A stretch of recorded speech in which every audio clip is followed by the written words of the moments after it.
Allez, bonsoir à tous. Bon, on est parti pour, alors pas pour une permanence ce soir, une permanence du jeudi 13 novembre. C'est pas la permanence. On va faire un live avec Peter, comme je vous ai dit, que je connais depuis un petit moment. Voilà. Je vais le laisser bien sûr se présenter. J'ai fait un petit plan que je vais juste me remettre sous les yeux. Juste, je regarde bien si ça enregistre. Ça enregistre bien. Donc le but ce soir, c'est que Peter nous parle de ça va pas être un cours de finance ou un cours d'économie, casse-couille, etc. Il y a plusieurs profils dans le groupe. Il y a des gens qui n'aiment pas du tout la finance tradi. Il y a des gens qui sont des maximalistes de Bitcoin et il y a que ça qui compte et le reste ça vaut rien. Il n'y a aucun jugement de valeur dans ce que je dis, hein, mais c'est pour un peu poser le cadre. Il y a des gens qui sont arrivés aussi sur ce cycle crypto en mode un peu braquage, qui sont beaucoup dans l'immobilier et qui sont arrivés en crypto en disant tiens, je vais mettre un petit capital sympa, je vais m'amuser, on verra ce qui en ressort. Il y a ceux qui sont arrivés, la fleur au fusil, pas à des moments opportuns, des fois même des tops temporaires, hein, comme à l'investiture de Trump en décembre, etc. Et qui se sont dit, c'est où les bonnes affaires. On va s'éclater en crypto. Et qui, voilà, l'année qui a suivi, cette année-là, hein, c'est la douche froide. Et ils sont déjà dans une optique de me dire, bon, les cryptos, ça casse les couilles, franchement. Gérer moi-même mes wallets, les exchanges, la volatilité du marché qui me plaît pas. Bon, après, c'est des gens qui ont aussi connu que de la baisse, et franchement, c'est difficile parce que c'est à nous de prendre ce que le marché donne et pas à le forcer. Ou alors, il faut faire du trading, mais faire du trading pur et dur conventionnel sur les cryptos et notamment les altcoins, bon courage. Franchement, je vous l'ai déjà répété plein de fois, bon courage. Et donc, il y a ces profils de gens aussi qui me disent moi, je veux rester exposé aux cryptos, mais ça me casse les pieds. Et vraiment, je le supporte plus émotionnellement. J'ai pas que ça à foutre. Je suis patron d'entreprise où j'ai un boulot qui me prend beaucoup de temps dans la vie de tous les jours. Pour autant, je veux pas quand même quitter ce marché, mais je veux plus le gérer moi-même. Donc, je pense que là, ça fait beaucoup de liens avec Peter, puisque je l'introduis et ensuite il prend le relais. Mais Peter, c'est quelqu'un que je connais depuis un petit moment maintenant. De nombreuses années, ouais. De nombreuses années. On a souvent partagé investissement. On a des Mhm. points de convergence, des points de divergence sur des approches, et on n'est pas là pour être d'accord, sinon il n'y aurait plus de marché. C'est quelqu'un qui a relié sa bosse en crypto, qui a eu ses époques, il en parlera un peu des gènes, voilà tout ça. Bon, bref, il tâte sa Mhm. vie en tokenomics, en fondamental. D'ailleurs, tu nous diras ce que tu en penses aujourd'hui du fonda, Ouais, tu sais, on en a un peu parlé, comment tu ouais, approches un bien peu le sûr. marché. Et qui, Mhm. aujourd'hui, Peter, il a des grandes connaissances dans la finance. Donc, je te propose que tu parles un peu. On commence par ton expérience crypto, depuis quand tu y es, Ouais, tout ça. ok, Et comment tu abordes le marché, c'est quoi ta stratégie.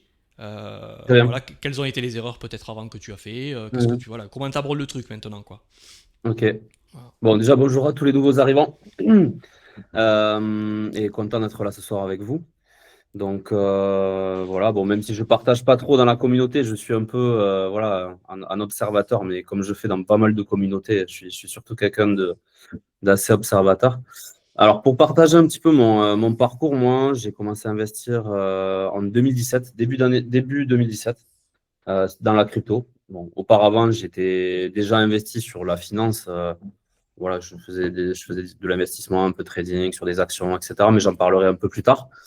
Mm. Donc, voilà, la parallèle était faite quand j'ai vu notre classe d'actifs et que j'ai vu qu'il y avait un potentiel. Je suis rentré à ce moment-là. Donc, au début, un peu comme tout le monde, je pense, avec des petits montants sur Coinbase, en achetant avec sa carte bleue, des choses comme ça.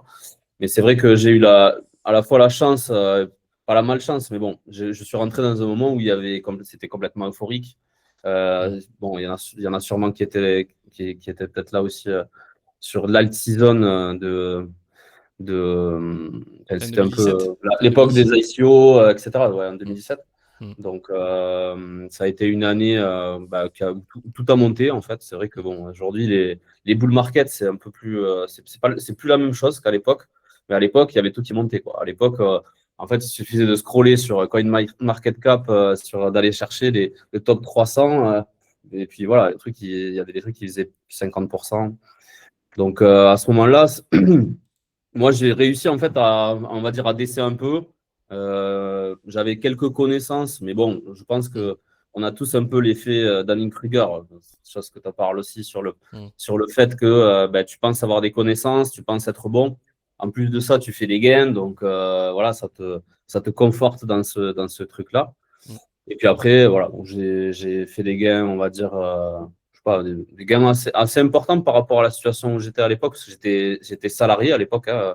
Je suis ingénieur de formation dans l'aéronautique. Donc, ben voilà, j'étais quand même content. Finalement, ça arrondissait bien les fins de mois, quoi, finalement. Et c'est vrai que ben, tu te dis, OK, ben, si je continue comme ça pendant X années, que je fais ce pourcentage de gains, voilà, tu fais les calculs dans tes intérêts composés, tu te dis, bon, c'est bon, quoi. Je ne vais pas m'embêter longtemps, quoi. Bon, et au final arrive le bear market de 2018, quoi. Ouais. Et là, du coup, un peu la douche froide. Parce que j'ai pas trop vendu, on va dire. Alors après, la chance que j'ai eue dans l'histoire, c'est que j'ai holdé surtout du BTC en market. Mm. Et c'est vrai que bon, c'est un peu ce qui m'a sauvé parce que j'ai quand même divisé peut-être par deux ou par trois, hein, je pense, mon wallet par rapport à quand j'étais sur les plus hauts. Mm. Mais voilà, finalement, j'ai sauvé la casse. Et puis, en fait, ben, mine de rien, j'ai aussi appris plus, j'ai bossé pas mal, je me suis formé aussi dans le trading, ça m'a permis de monter en compétences. Après, moi, pour parler un peu, on va dire, de ma formation plus sur la partie trading, ben, j'ai fait un peu tous les styles. Je pense que j'ai commencé sur des unités de temps un peu plus courtes, comme font pas mal, je pense, hein. Mm. Et puis, au fur et à mesure, je suis allé sur des unités de temps un peu plus longues, jusqu'à passer sur du swing trading, plutôt hebdo, ou daily ou hebdo, en fait, en fonction des cycles sur la crypto.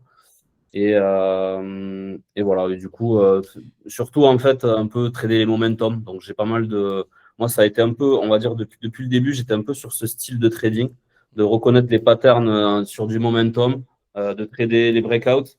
Voilà. Mais ça restait quand même, on va dire, pas du trading. Enfin, de plus en plus, avec le temps, ça a été du trading un peu plus long terme, où j'ai essayé vraiment de surfer les grandes trends. Mm. Voilà. Que ce soit par exemple même en 2017. 2017, déjà, j'avais un peu cette stratégie. Mm. Je sais que j'ai fait les plus gros gains sur deux trades, je pense. Un trade sur Mm. XRP, sur un breakout. Je sais pas, je me rappelle. De mémoire, c'était à 40 centimes, peut-être, un truc comme ça, ou à Mm. 20 centimes. Et Ethereum, il me semble, dans les 240, un truc comme ça, Ouais. où j'ai holdé le gros du bull, quoi. Mm. Et finalement, mine de rien, ça a été ces quelques positions. XLM, je me rappelle à l'époque, lui-même aussi, XLM en c'était 2017, ouais. Ouais. Mm. XLM en 2017, je Oui. crois qu'il y a une journée, il a pris 260% à la fin. Je me Mm. rappelle, d'ailleurs, c'était vers le réveillon. Je me rappelle le réveillon, en fait, c'était quasiment l'ATH du wallet, Mm. si je me rappelle bien. Là, c'était Mais, pas euh, mais 2021. voilà. 2021, Non, quand il là, parle c'était de. là, c'était Ouais. 2017. Là, c'était Ouais. 2017. Quand C'était il parle 2017. de trading, swing trading, de continuation, c'est ce qu'on parle souvent entre nous, vous savez, de continuation de tendance, que je vous dis, c'est deux approches différentes. Il y a soit le retournement, soit j'attends vraiment le kick-up and handle, ou ta séance, ou épaule tête épaule, mais Mhm. que vous avez un point pivot qui se crée, et quand vous avez le point pivot qui casse, ok, c'est là que tu rentres en position, mais on en parlait avec Peter aussi. Là, c'est du trading, c'est presque, comment dire, c'est quand vous êtes sur ce niveau de confirmation, le bottom, il est déjà, t'es à x2 par rapport au bottom déjà. Tu Ah pars oui, pas du. ouais, Donc il y a un exactement. money management qui est aussi différent. Il faut être Ouais. capable de couper si ça s'invalide. Mhm. Et c'est ce qu'on parlait avec Peter aussi, c'est que souvent, et je vous en ai souvent parlé, c'est que ces traders qui vont commencer à prendre le momentum quand il est là, ont la sagesse aussi d'être capable de couper si ça invalide. Parce que c'est Ah oui, paradoxalement ouais, ouais. nous, investisseurs qui avons acheté un peu plus bas du retournement ou qui avons essayé d'acheter du retournement, souvent sur ces niveaux de breakout, nous on prend déjà presque le take profit numéro un parce que ta séance se valide presque sur un ATH quoi, ou en Là, tu dessous peux d'un être à ATH. x2 ou x4 déjà. En fait, tu Ouais, peux tout à fait. déjà, on va dire, si tu Tout prends à une fait. position vraiment de retournement sur, je sais pas moi, un W, oui, cassure Mm, sur un W ou un truc comme ça, mm, bah, tu peux. Voilà, c'est clair que le jour où la pattern se crée, tu peux déjà être largement gain. mm. Et c'est vrai que moi, ma stratégie, ça a plutôt été ça parce que j'ai lu beaucoup de livres de trading et c'est vrai que Bien sûr. je me suis rendu compte que c'était ça qui me. Bon, après, il faut bien se mettre dans une stratégie. Tout Moi, à j'aime bien fait. me mettre dans une stratégie et Tout puis, à fait. et puis finalement, tu vois, me Qui a faire ses ça. avantages et ses Après, c'est vrai que inconvénients. bon, voilà, aujourd'hui, ça me permet aussi enfin, je le dirais, hein, mais c'est vrai que j'ai Mm, changé par rapport à ça au niveau du trading. Je suis plus dans l'investissement et je suis plus aussi à venir timer, tu vois, un peu prendre des positions vraiment sur du retournement parce que bah, pour le mm, coup, quand tu es dans un marché comme on est aujourd'hui en crypto, pour le coup, sur certaines altes, tu as des grosses opportunités à ce niveau-là. mm. Mais voilà, donc ça, c'était ça ma première expérience en trading, enfin, pas une expérience, on va dire, plutôt en crypto. Mm, mm, Et puis après, ben, surtout, là où moi, j'ai eu aussi, je me suis vraiment mis, ça a été sur le bull d'après, quoi, donc 2020, il me semble. 2020-2021 avec la BSC. Ouais, voilà. Voilà, c'est ça. Il y a eu un petit peu la DeFi, il y a eu pas mal de choses, il y a eu pas mal de choses intéressantes à ce niveau-là. Et c'est vrai que pour le coup, pareil, sur BNB, il y a eu des très belles, bon, comme il y a encore à ce bout-là. Mm. Mais c'est là on va dire, le bout où enfin, on va dire, je pense que j'ai assez bien géré sur le deuxième, sur le Ouais, ouais. 2021. Mm, mm. Je pense qu'il y a une question aussi de dire que quand tu gères, enfin, tu en as un premier, tu as déjà l'expérience.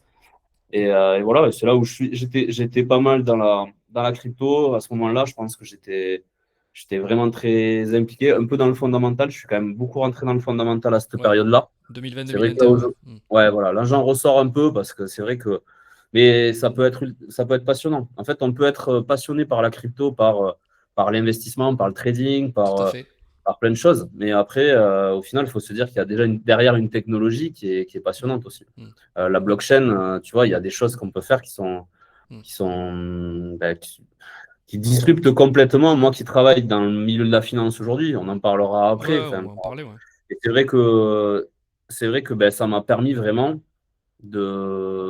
d'étendre complètement mes connaissances de la finance. Parce que Ouais. là, tu rentres en fait dans le cœur du réacteur. Aujourd'hui, la finance, c'est quelque chose qui est assez opaque.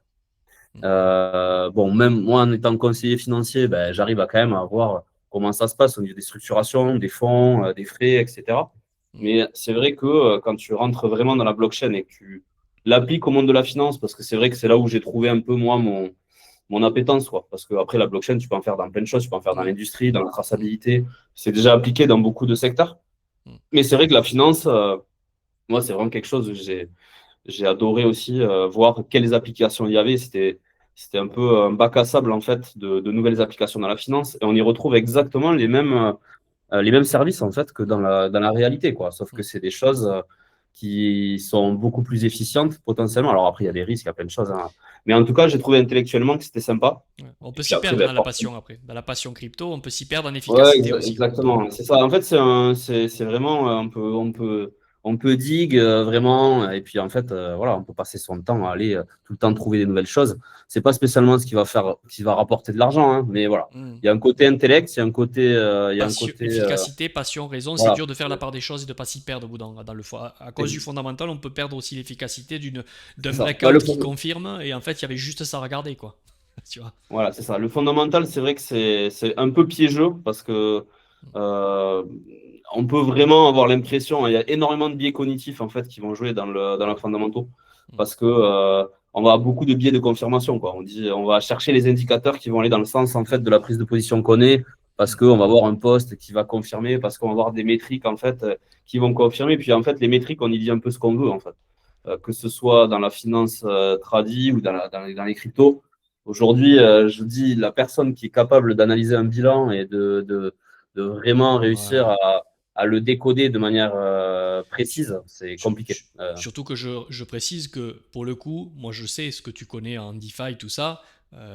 T'as quand même bien digué quoi. Frax, Curve, l'époque CRV, CVX, Oui, bien sûr. euh, Après, ça n'a pas été les trucs qui ont le plus performé, tu vois, je non, veux dire, mais mais ce bon. que je veux dire par là, c'est que pour que Ouais. quelqu'un comme toi dise ça, alors que tu es un passionné de la value, du fondamental, de l'approche value, etc., c'est que Mhm. il y a un certain moment, effectivement, ça a une importance. Mais en crypto, c'est vrai que il y en a plein qui en reviennent un petit peu, même si je dis pas qu'il faut l'oublier complètement, hein. Mais c'est vrai que des fois, tu as des trucs irrationnels, le marché il reste irrationnel et tu sais pas pourquoi, quoi. Tu as des trucs qui ressemblent à rien qui pètent, et tu as des trucs. Des fois, presque qu'il aurait pas fallu voir, quoi, Ouais. tu vois. Mhm. Ben, en fait, il y a un truc qui est important à dire. Alors, le problème, à un moment donné, c'est que trop d'informations, et que ce soit dans le trading classique, hein, et Mm, ça, on en parlera, c'est un peu mon approche. J'ai une approche assez minimaliste du trading mm, aujourd'hui, que je continue, enfin, de les trading ou de l'investissement, hein. C'est que quand tu as trop d'informations que tu vas lire, des fois, parfois, ça risque de te polluer dans ta prise de décision.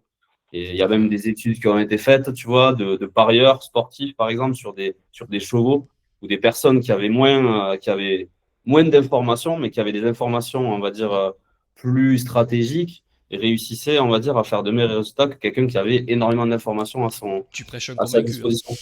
Tu prêches un Donc convaincu. voilà, le problème, c'est que le fondamental, après, derrière, si on commence à ajouter tout, ça devient très complexe de pouvoir voilà, prendre des décisions. Et BFM Business et compagnie. Bon, Voilà. ce qu'on peut faire, ouais, si tu veux, on bascule sur la partie un peu finance, ce que tu fais. Juste avant les cryptos, Ouais. il faut préciser que tu étais déjà très intéressé par l'investissement avant 2017. Tu étais déjà dans les. Oui, On moi, va ça le dire, fait. hein, moi c'est Peter qui m'a initié au tout début. Je vous ai déjà raconté quand je bossais très jeune, c'est lui qui m'a initié à cette philosophie de l'investissement, notamment à travers PEA, ETF, Ouais. stratégie d'accumulation SP500, Nasdaq sur le long terme. Voilà. Après, moi, on a fait nos bouts de chemin un peu séparés. Moi, j'ai optimisé tout ça avec le côté un peu DCA optimisé avec les Fibonacci, acheter uniquement les retracements plutôt que de DCA partout. Donc plutôt, vous connaissez le DCA optimisé, c'est quand ça dip, ben, un marché qui est aussi sur le long terme, moi je vais préférer l'acheter uniquement quand il dip et le laisser partir et plus DCA quand il monte. Mais pour autant, le prochain bottom sera plus haut que là où j'ai refusé de DCA. Alors qu'il y a une autre école qui dit on DCA partout, dans tous les cas on s'en fout. Donc la question c'est est-ce qu'il vaut mieux mettre Mm. très peu de cartouches bien ciblées ou est-ce qu'on en met toujours tout le temps parce qu'on s'en fout de timer les tops ou pas, vous voyez. Donc après on a fait nos chemins, mais voilà, on peut le dire, hein, nous on se connaît depuis un petit Ouais. moment. C'est toi moi après je suis plus parti vers une méthodologie Mm. optimisée, on va dire, et qui je trouve qui s'adapte très bien au swing de crypto parce que le buy and hold devient de plus en plus difficile à crypto à part Bitcoin. Hein. Mais c'est voilà, Peter, tu étais déjà sensibilisé Ouais. avant les cryptos à Oui. l'investissement déjà. Ça te passionne depuis très longtemps. D'ailleurs, c'est toi qui m'as fait toucher à Ouais. ça au tout début. Donc bon, voilà. Oui, oui, mais après, avec des choses simples, mais c'est vrai que, Mm, voilà, ça fait, je sais pas, peut-être maintenant une quinzaine d'années, quelque chose comme ça, que j'ai commencé à investir, mm, avec plein de stratégies différentes, tu vois, mais c'est vrai que très vite, enfin, je pense qu'il y a pas mal de personnes, peut-être ici, qui sont investies sur la finance traditionnelle, qui sont, par exemple, sur des ETF, des choses comme ça. C'est vrai que pour le coup, il y a des choses quand même très bien à faire pour ceux qui veulent aussi s'exposer en finance.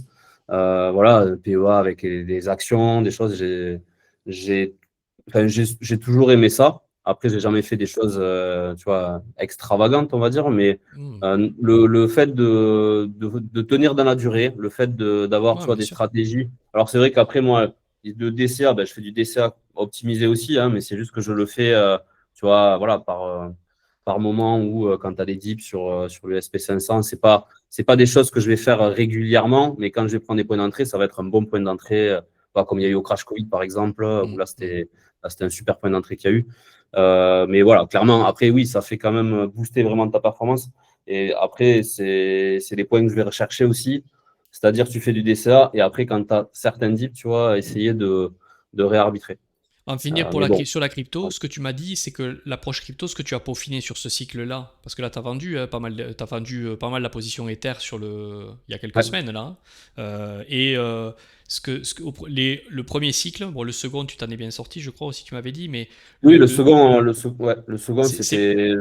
Ouais, vas-y. c'est la vente que tu changes sur l'approche crypto pour boucler sur ton Ben, moi, approche ça a crypto. été. En finance tradi, tu Ouais. as du mal à vendre. C'est sûr que sur de l'indice, c'est dur de vendre, de prendre des profits sur un indice qui fait que monter depuis 200 ans. Quoi. Mhm.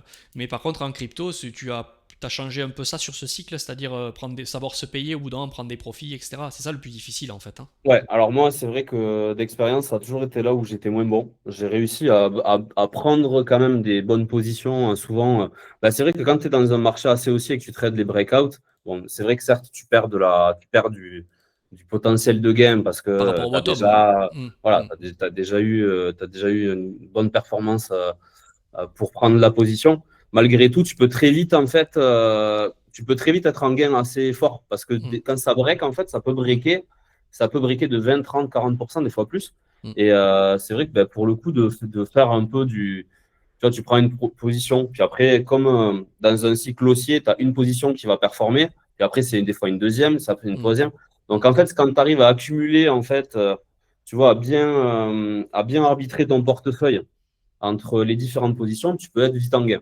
La mm. difficulté, c'est qu'à un moment donné, ben, il De faut vendre. prendre ses profits. Mm, Et c'est vrai que moi, ça a toujours été compliqué parce qu'après, du coup, voilà, moi, j'avais pas trop tu vois, mm, on va dire, d'objectifs de gain. J'avais du mal à me caler ça dans ma tête. C'est vrai que bah, aujourd'hui, voilà, je sais que c'est des choses que je travaille avec toi pour justement essayer de trouver les bons points, les choses comme ça. mm, Mais moi, voilà. Et puis d'ailleurs, c'est ce c'est ce qui a fait que ben, j'ai reperdu une partie des gains, quoi, on va dire, assez souvent, malheureusement, hein.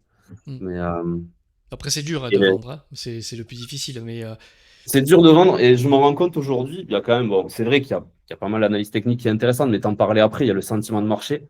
hmm, Je sais pas si c'est la même chose pour les gens qui sont là aussi, mais c'est que en fait, on se rend compte que un des bons indicateurs, ça peut être l'environnement extérieur, parce que en fait, quand je me remets moi, tu vois, en corrélation avec les pics, les bull market qu'il y a eu, et souvent les ATH, ça a été hmm, souvent des moments où il y avait quelqu'un qui avait, je sais pas, aucun lien avec la crypto, qui venait me voir pour me hmm, dire, je sais pas, le maçon qui venait caroler la piscine, qui me disait, attends, en fait, hmm. tu t'y connais toi en crypto, tu vois. Ben ça, Donc c'était c'est vrai peut-être fin 2024, qu'aujourd'hui, hein. C'était peut-être fin ouais, 2024, ça. Il y je en me a eu rappelle pas plus, mal.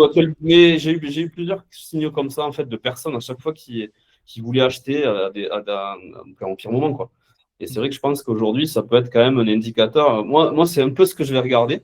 Je vais hmm. regarder quand même quand les gens vont beaucoup me parler de crypto. Et là, je vais me mettre un peu une alerte en mode attention. Là, je vais beaucoup plus regarder les charts, je vais beaucoup plus regarder voilà, s'il y a des signaux de vente à faire. Simple, Euh, efficace. En fait, tu as simplifié les choses. Au plus tu avances sur les cryptos, au plus tu as essayé de simplifier le process, te décorréler un peu des bruits. C'est ça, hein, de regarder les charts ouais, en weekly, prendre des longues patterns et essayer quand même de te payer lorsque tu es sur de la plus-value, quoi. C'est ça, mais en ouais. simplifiant le process, quoi. C'est difficile de prendre des gains ou des fois même de couper ses pertes en fait, parce qu'admettons, t'étais en gain, je sais pas, t'étais à x4 par exemple sur un cycle, puis Mm, tu te retrouves à x2 et demi parce que ben, en fait, t'as pas vendu à la tâche quoi. mm, En fait, tu as toujours l'espoir de te dire, attends, j'étais quand même j'étais à x4, je peux pas revendre maintenant en fait, mm, tu vois. Donc c'est assez compliqué, c'est une vraiment, tu vois, on en parlait après. mm, C'est un peu une lutte contre soi-même en fait. Il faut vraiment réussir à être discipliné. Bon, c'est vrai que c'est bien après aussi d'être ensemble, d'essayer, tu vois, de suivre un peu un objectif, d'avoir des points. Parce que quand moi, j'ai été solo vraiment sur les premiers cycles, et c'est vrai que pour le coup, mm. c'est quand même plus compliqué, quoi. Ouais. Mais bon, voilà. Aujourd'hui, je suis un peu moins gourmand. Je pense que c'est aussi peut-être l'âge, finalement, hein, qui fait ça, qui te dit, bon, voilà, maintenant, j'essaye de prendre des profits, j'essaye de DCA aussi, on va dire, à la vente, de me mettre plus de paliers. Mm. Parce qu'il y a plein de fois aussi où je m'étais mis des objectifs, et au premier objectif, je prenais pas de take profit, quoi. J'étais, ah bon, attends, c'est parti trop vite au premier objectif, là, ça va aller direct. Alors que souvent, Donc après, voilà. avec du recul, c'est la bonne idée pour toi. Avec du recul. Il y a au Ah moins une ben oui, non. correction qui te remet moins 40 dans les dents et tu dis merde, j'aurais dû take pay partiel, quoi. Bon, Ah ben oui, ok. non, c'est clair, c'est clair. Voilà. Bon, du coup, ouais, aujourd'hui, tu as moins de temps parce que tu as t'as une autre activité. Voilà, Ouais, bon, là, alors, on va basculer sur la finance tradi, mais vous allez voir, ça va rester fun dans tous il y a les des cas. il y a quand même des Euh, passages avec la crypto aussi. mm, Mais oui, moi, en fait, en gros, l'investissement, ça a toujours été vraiment, on va dire, mon centre d'intérêt principal, même si je bossais à côté sur d'autres activités. mm, Ça a toujours resté quelque chose d'important. Ça a été très important, on va dire, au moment de la crypto entre 2017, 2018 et 2021 où j'ai été à fond dessus, même si j'ai gardé mes investissements aussi sur la partie financière. mm, Mais en fait, voilà, je me suis toujours dit qu'à un moment ou l'autre, je basculerai à 100% là-dessus. mm. Et, L'avantage, c'est et que Peter, là, moi, vous savez, des fois, je vous dis ceci n'est pas un conseil d'investissement. Lui, il va vous dire ceci est un conseil voilà, ouais. d'investissement, par contre. Oui, maintenant, je suis conseiller d'investissement. Ceci est un conseil d'investissement. Vous Voilà, pouvez il tout aura pas mettre honte de sur vous le ça. dire. Non, mais j'avais compris, genre, parce que c'est un conseil d'investissement, ça va forcément être un bon conseil. Non, je veux dire, on lit pas l'avenir aussi. C'est pas parce qu'on est conseiller d'investissement qu'on va forcément être des experts dans tous les domaines. Mais voilà, par contre, ben, il y a de la régulation et c'est vrai que c'est bien que ça y soit parce que voilà, enfin, aujourd'hui, les conseillers en investissement, il y en a avec des expertises diverses et variées. Il y a des gens qui se connaissent très bien dans certains produits, il y a des gens qui ne connaissent pas grand-chose. Mais après, je vais vous expliquer un peu comment c'est structuré, parce que comme ça pourra vous éclairer aussi sur ce milieu-là. Ouais. Voilà. Et moi, du coup, c'est depuis Et 2021. juste Peter, Donc, et avant qu'il aille plus loin, je vous le dis, moi je sais ce qu'il fait, enfin je le connais depuis un petit moment, j'ai entièrement confiance en ce qu'il va dire. Donc c'est pour ça que j'ai organisé ce live parce que j'ai totalement confiance en ce qu'il fait et en ce qu'il va dire. Après, il y a un point qui est clé, c'est que tu me corriges si je me trompe, hein, mais tu es plutôt quelqu'un du terrain plutôt que quelqu'un qui vend du conseil d'investissement, qui investit, mais qui investit pas du tout tes billes, hein. Je veux dire, Oui, voilà, oui, oui. moi j'ai vu ce que tu as fait en crypto, j'ai vu dans quel genre de protocole tu as été mettre les mains avec un MetaMask, avec un Rabi, avec truc. Je veux dire, Mhm. Peter, il a ce truc avant de parler d'un sujet, il a soi-même investi dans le produit et il comprend ce qu'il vend, quoi. Tu as tendance, un peu comme moi, à être un peu acharné à passer des heures et des heures quand tu es passionné et avant de parler de, de quelque chose, tu le connais, quoi. Voilà. Je Ah oui, préfère le oui. préciser avant Ouais. parce que ça fasse Mhm. pas la carte du commercial qui va présenter un cabinet avec des produits. Je peux Ouais. vous dire que ce dont il parle, il le connaît, quoi. Alors, ça veut pas dire que ça gagne à tous les coups, mais en tout cas, il sait de quoi il parle, quoi. Voilà. Donc tu fais Non, quoi aujourd'hui? effectivement. Donc là, Aujourd'hui, du nous, coup? ouais, là, du coup, j'ai un associé, du coup, on a monté un cabinet de gestion de patrimoine il y a maintenant depuis 2021. Et en Mm. fait, on a vraiment deux branches en soi, et c'est important de le dire. On a l'immobilier qui est vraiment une partie qui est importante pour nous, en fait. Et on a la partie financière. Et en fait, moi, je suis arrivé là-dessus aussi de par, on va dire, enfin, un peu naturellement, c'est-à-dire que je faisais ça un peu pour des amis en fait, c'est-à-dire que ben, j'investissais déjà moi-même dans l'immobilier souvent, bon, comme certains peut-être ont investi aussi. L'immobilier, ça reste quelque chose d'intéressant pour le levier bancaire. Par contre, c'est compliqué. Enfin, aujourd'hui, faut vraiment aller chercher un peu cette rentabilité, chercher les bons invests. C'est vrai que c'est quelque chose qui est assez technique aussi. Et voilà, donc pour le coup, il y avait pas mal de personnes autour de moi qui voyaient un peu ce que je faisais, même si je ne faisais pas systématiquement. Voilà, j'ai fait des choses bien, je fais des choses moins bien. Mais par contre, j'avançais, j'ai acheté des appartements, j'ai acheté un immeuble, j'ai acheté un deuxième immeuble. Donc j'ai quand même investi pas mal dans l'immobilier. Et du coup, en fait, à force de donner des conseils autour de moi, on a lancé avec mon associé en fait qui avait le même Jérémy, hein, profil que moi. il est au Swing Ouais, Invest, hein, Jérémy. il est. Mm. Ah, effectivement, c'est vrai, ouais. Et du coup, on a lancé Horizon Invest, du coup, qui est, voilà, maintenant, ça fait 4 ans, depuis 2021. Et bah, on est content, franchement, on s'éclate parce que bah, on a structuré. Et c'est vrai que notre approche, ça a été vraiment de faire pour les autres ce qui avait marché pour nous. Donc, à la fois dans l'IMO, mais aussi dans la partie financière.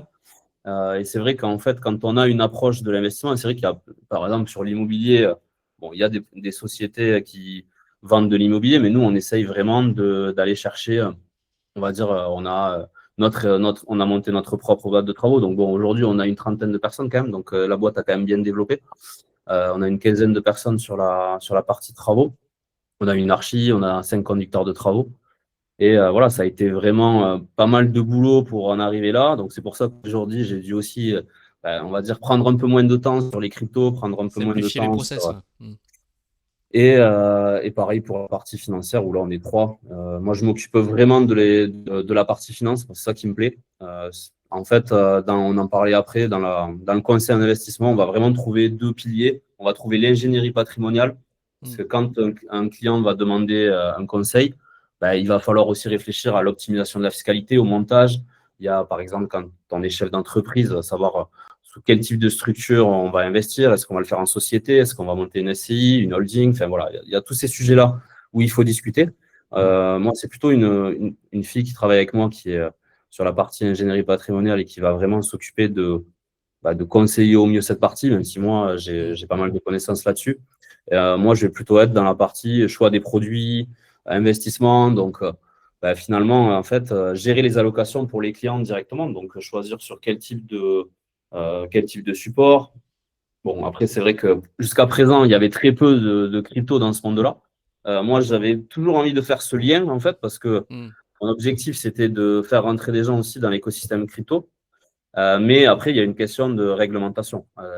On y allait vraiment, on va dire, on y allait vraiment sur le bout des orteils parce que moi, j'avais peur en fait de me faire taper sur les doigts par l'AMF en me disant, voilà, là, tu fais pas les choses correctement. C'est quand même très cadré. C'est une profession où c'est très réglementé. Il y a beaucoup d'administratifs à suivre en fait quand on va conseiller des personnes pour être sûr que ça reste en fait dans le cadre, qu'on respecte en fait le profil de risque des clients, qu'on conseille les choses, Mm. qu'au niveau des frais, ce soit quelque chose qui est pas abusif en fait. Mm. Voilà. Donc Donc voilà Tu, aujourd'hui à peu près. tu parlais d'ingénierie patrimoniale, par exemple, moi ça c'est un point que je trouve important parce que tu as souvent des gens qui veulent du rendement, du rendement, du rendement, tu vois, ils vont se casser la tête à faire 10%, 12% ou aller chercher des trucs, des actions, ils te parlent que de rendement. Mais si c'est pour niquer la performance, tu as pris beaucoup de risques, tu as transpiré, tu as fait de la perf et en fait tu n'as pas cette vision d'ensemble d'ingénierie patrimoniale. Tu as une boîte, tu l'as fermée ou j'en sais rien et en fait tu te fais rattraper et tout ce que tu as gagné durement par de la performance, tu le repères par un montage financier qui était pas clair et tu repères tout, il te sape la performance entre guillemets quoi. Ah Donc ben c'est ça oui, déjà, l'ingénierie patrimoniale, c'est ah, la totalement. vue d'ensemble pour pas que Ouais. le mec il s'engluge dans une performance et qu'ensuite en fait toute cette perf il la repère parce il y a un mauvais montage qui était pas clair et il repère derrière quoi. En imposition, Oui, totalement. Déjà, la fiscalité, c'est clairement quelque chose qui est un des enjeux, même pour tout le monde qui investit aujourd'hui. Je veux dire, enfin, qui c'est qui fait pas mal de performances et qui veut à la fin, voilà, qui veut, on va dire, laisser une partie de cette performance en imposition. Bon, les impositions, de toute façon, à un moment donné, il y en a. Il faut que. Par contre, il y a des moyens aujourd'hui de pouvoir les limiter, en fait, justement par ces montages-là. La fiscalité, par exemple, en immobilier, c'est quelque chose qui est très important. Nous, par exemple, on fait systématiquement aujourd'hui des analyses sur ça. Voilà, pour savoir le fait de faire des travaux, par exemple, ça optimise aussi la fiscalité. Mais quelqu'un, en gros, une même personne qui va faire un même investissement. Bon, je parle animaux parce qu'animaux, c'est vrai que oui. c'est Après on c'est basculera vraiment, on va dire sur la finance tradie. le cas est assez important, assez facile à expliquer. Mais animaux, une personne qui achète le même appartement ou le même immeuble avec deux dispositifs différents, il y a un cas où il peut être très rentable, l'autre cas, il peut être complètement pas rentable parce que en fait, la fiscalité va complètement lui manger toute la rentabilité. Et ça, on trouve la même chose aussi dans la finance. Dans la finance, effectivement, on peut avoir des enveloppes qui nous permettent de faire une performance. On peut avoir le même type de support. Par exemple, dans le cadre du PEA, par exemple, là, pour ceux Mm. qui investissent aussi sur les marchés financiers, le PEA, c'est quand même une enveloppe qui est très intéressante, malgré le fait que ça contraint d'investir sur des actions qui sont européennes. Mais ça permet en fait à la fin d'éviter le frottement fiscal pendant toute la durée d'investissement, parce que même si à la fin on a moins de fiscalité, le fait de prendre un profit d'une action, de racheter une autre action, etc., comme on le laisse dans l'intérieur de l'enveloppe, on n'a pas cette fiscalité au fur et à mesure des années. Et en Mm. fait, quand on regarde la différence sur 20 ans, le gain, il est énorme en fait. Ouais. Et en termes d'ingénierie financière, toi, je t'avais posé une question bête tout à l'heure, mais par rapport à un banquier, tu vois, parce qu'il y a beaucoup de gens qui finalement, ils ont affaire au banquier, qui va proposer des Ouais, produits. Ce qui te différencie par rapport à, sans casser sans taper sur les banquiers, hein, forcément, ou quoi que ce soit, on n'est pas là pour les casser ou quoi que ce soit. Mais un cabinet de conseil en patrimoine, voilà, comme Horizon Invest, c'est quoi qui va te différencier niveau produit c'est quoi les différenciations ouais. de ça, Mais s'adresser plutôt à un cabinet comme toi? alors, juste, il y a des questions, j'y répondrai après. Il y avait Ouais, Nathalie qui avait levé la main, il y avait Laurent qui avait une question, on pourra y répondre après. Je réponds à ta question sur les banques.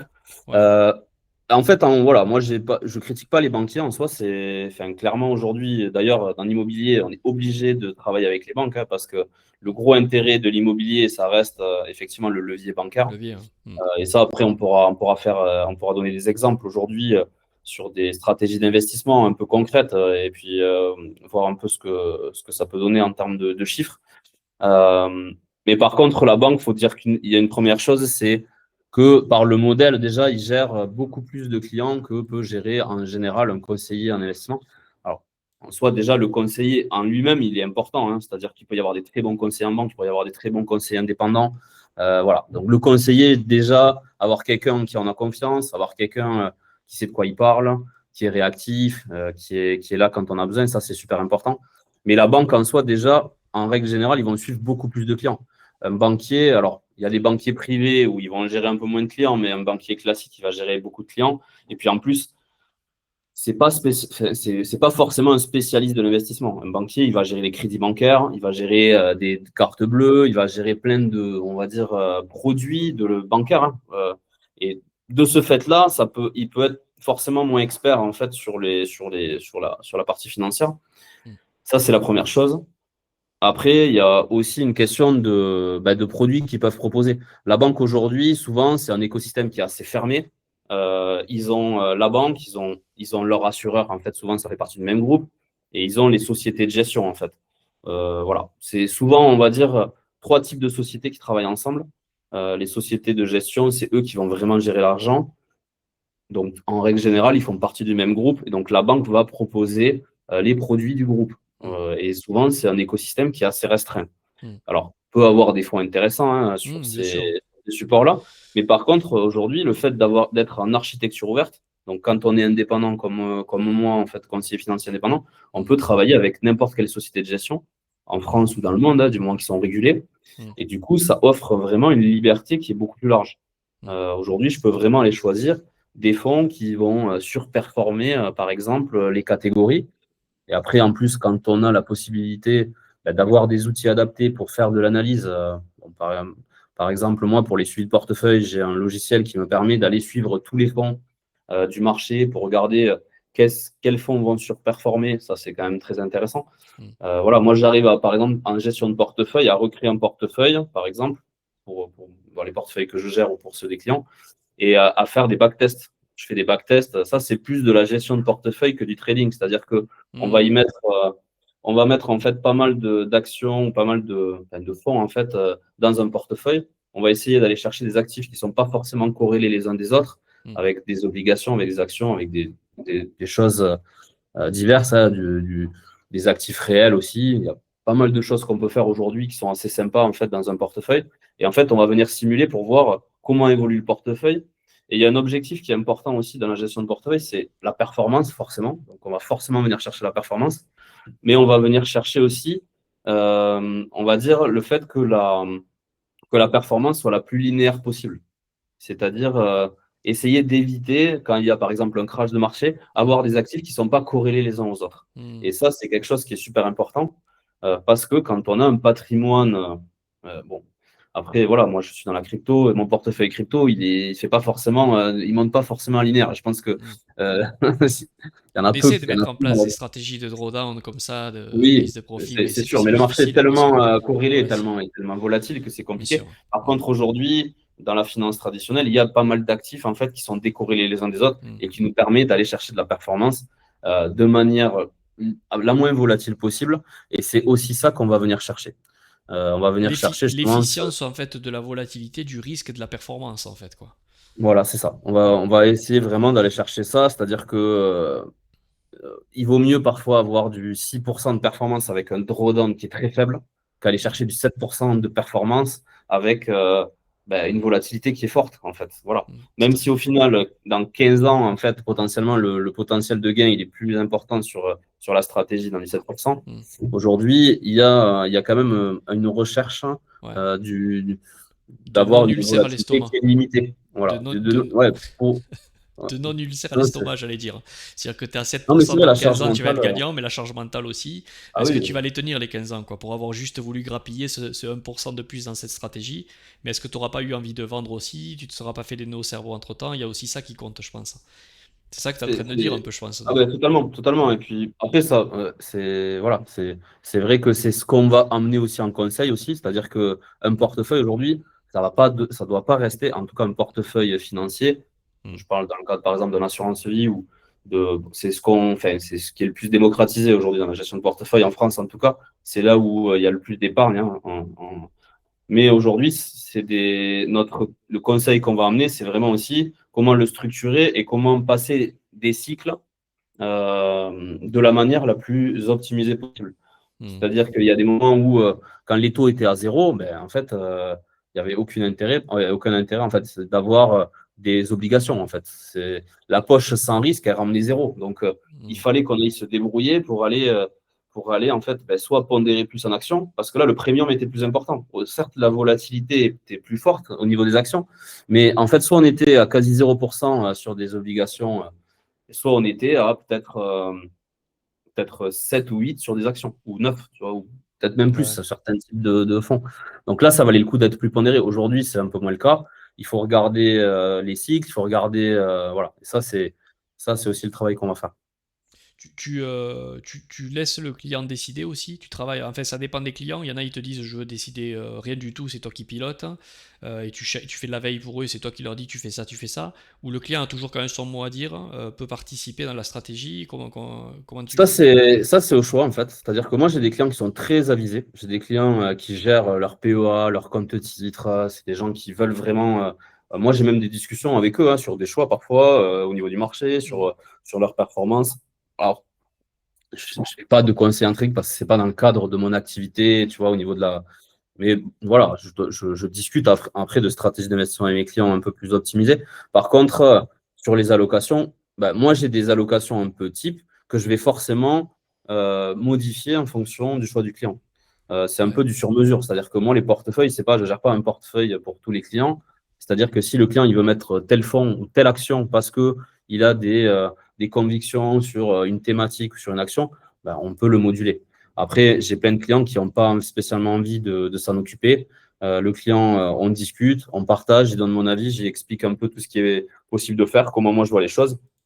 Et c'est vrai que la plupart du temps, ben voilà, ils me font confiance sur ça.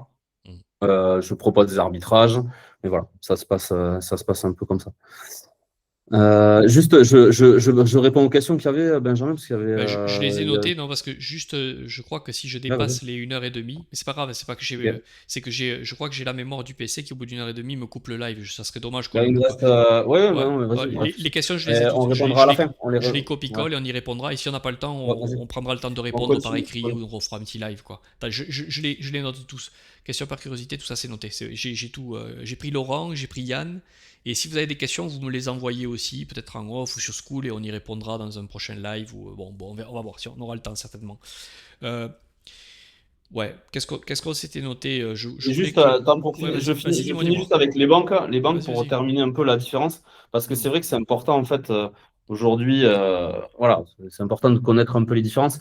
Mais au niveau des banques, on avait dit, donc, il y a la partie, en fait, le nombre de clients, et ça, c'est clair que ce soit les banques ou n'importe quel cabinet, aujourd'hui, la stratégie de dire que tu gères un peu moins de clients, mais forcément, tu peux passer un peu plus de temps. Et après, ça dépend aussi du positionnement du cabinet, hein. Tu vas avoir des cabinets qui gèrent beaucoup de clients. Il y a des cabinets qui peuvent être un peu plus premium, qui gèrent un peu moins de clients avec des portefeuilles un peu plus gros. Mais c'est vrai que les banques, en règle générale, ils ont plus de clients.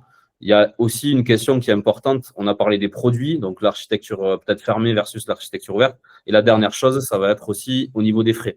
Et ceux Mm. aujourd'hui qui Mm. s'intéressent à la finance traditionnelle, ils doivent être sensibilisés vraiment à ça.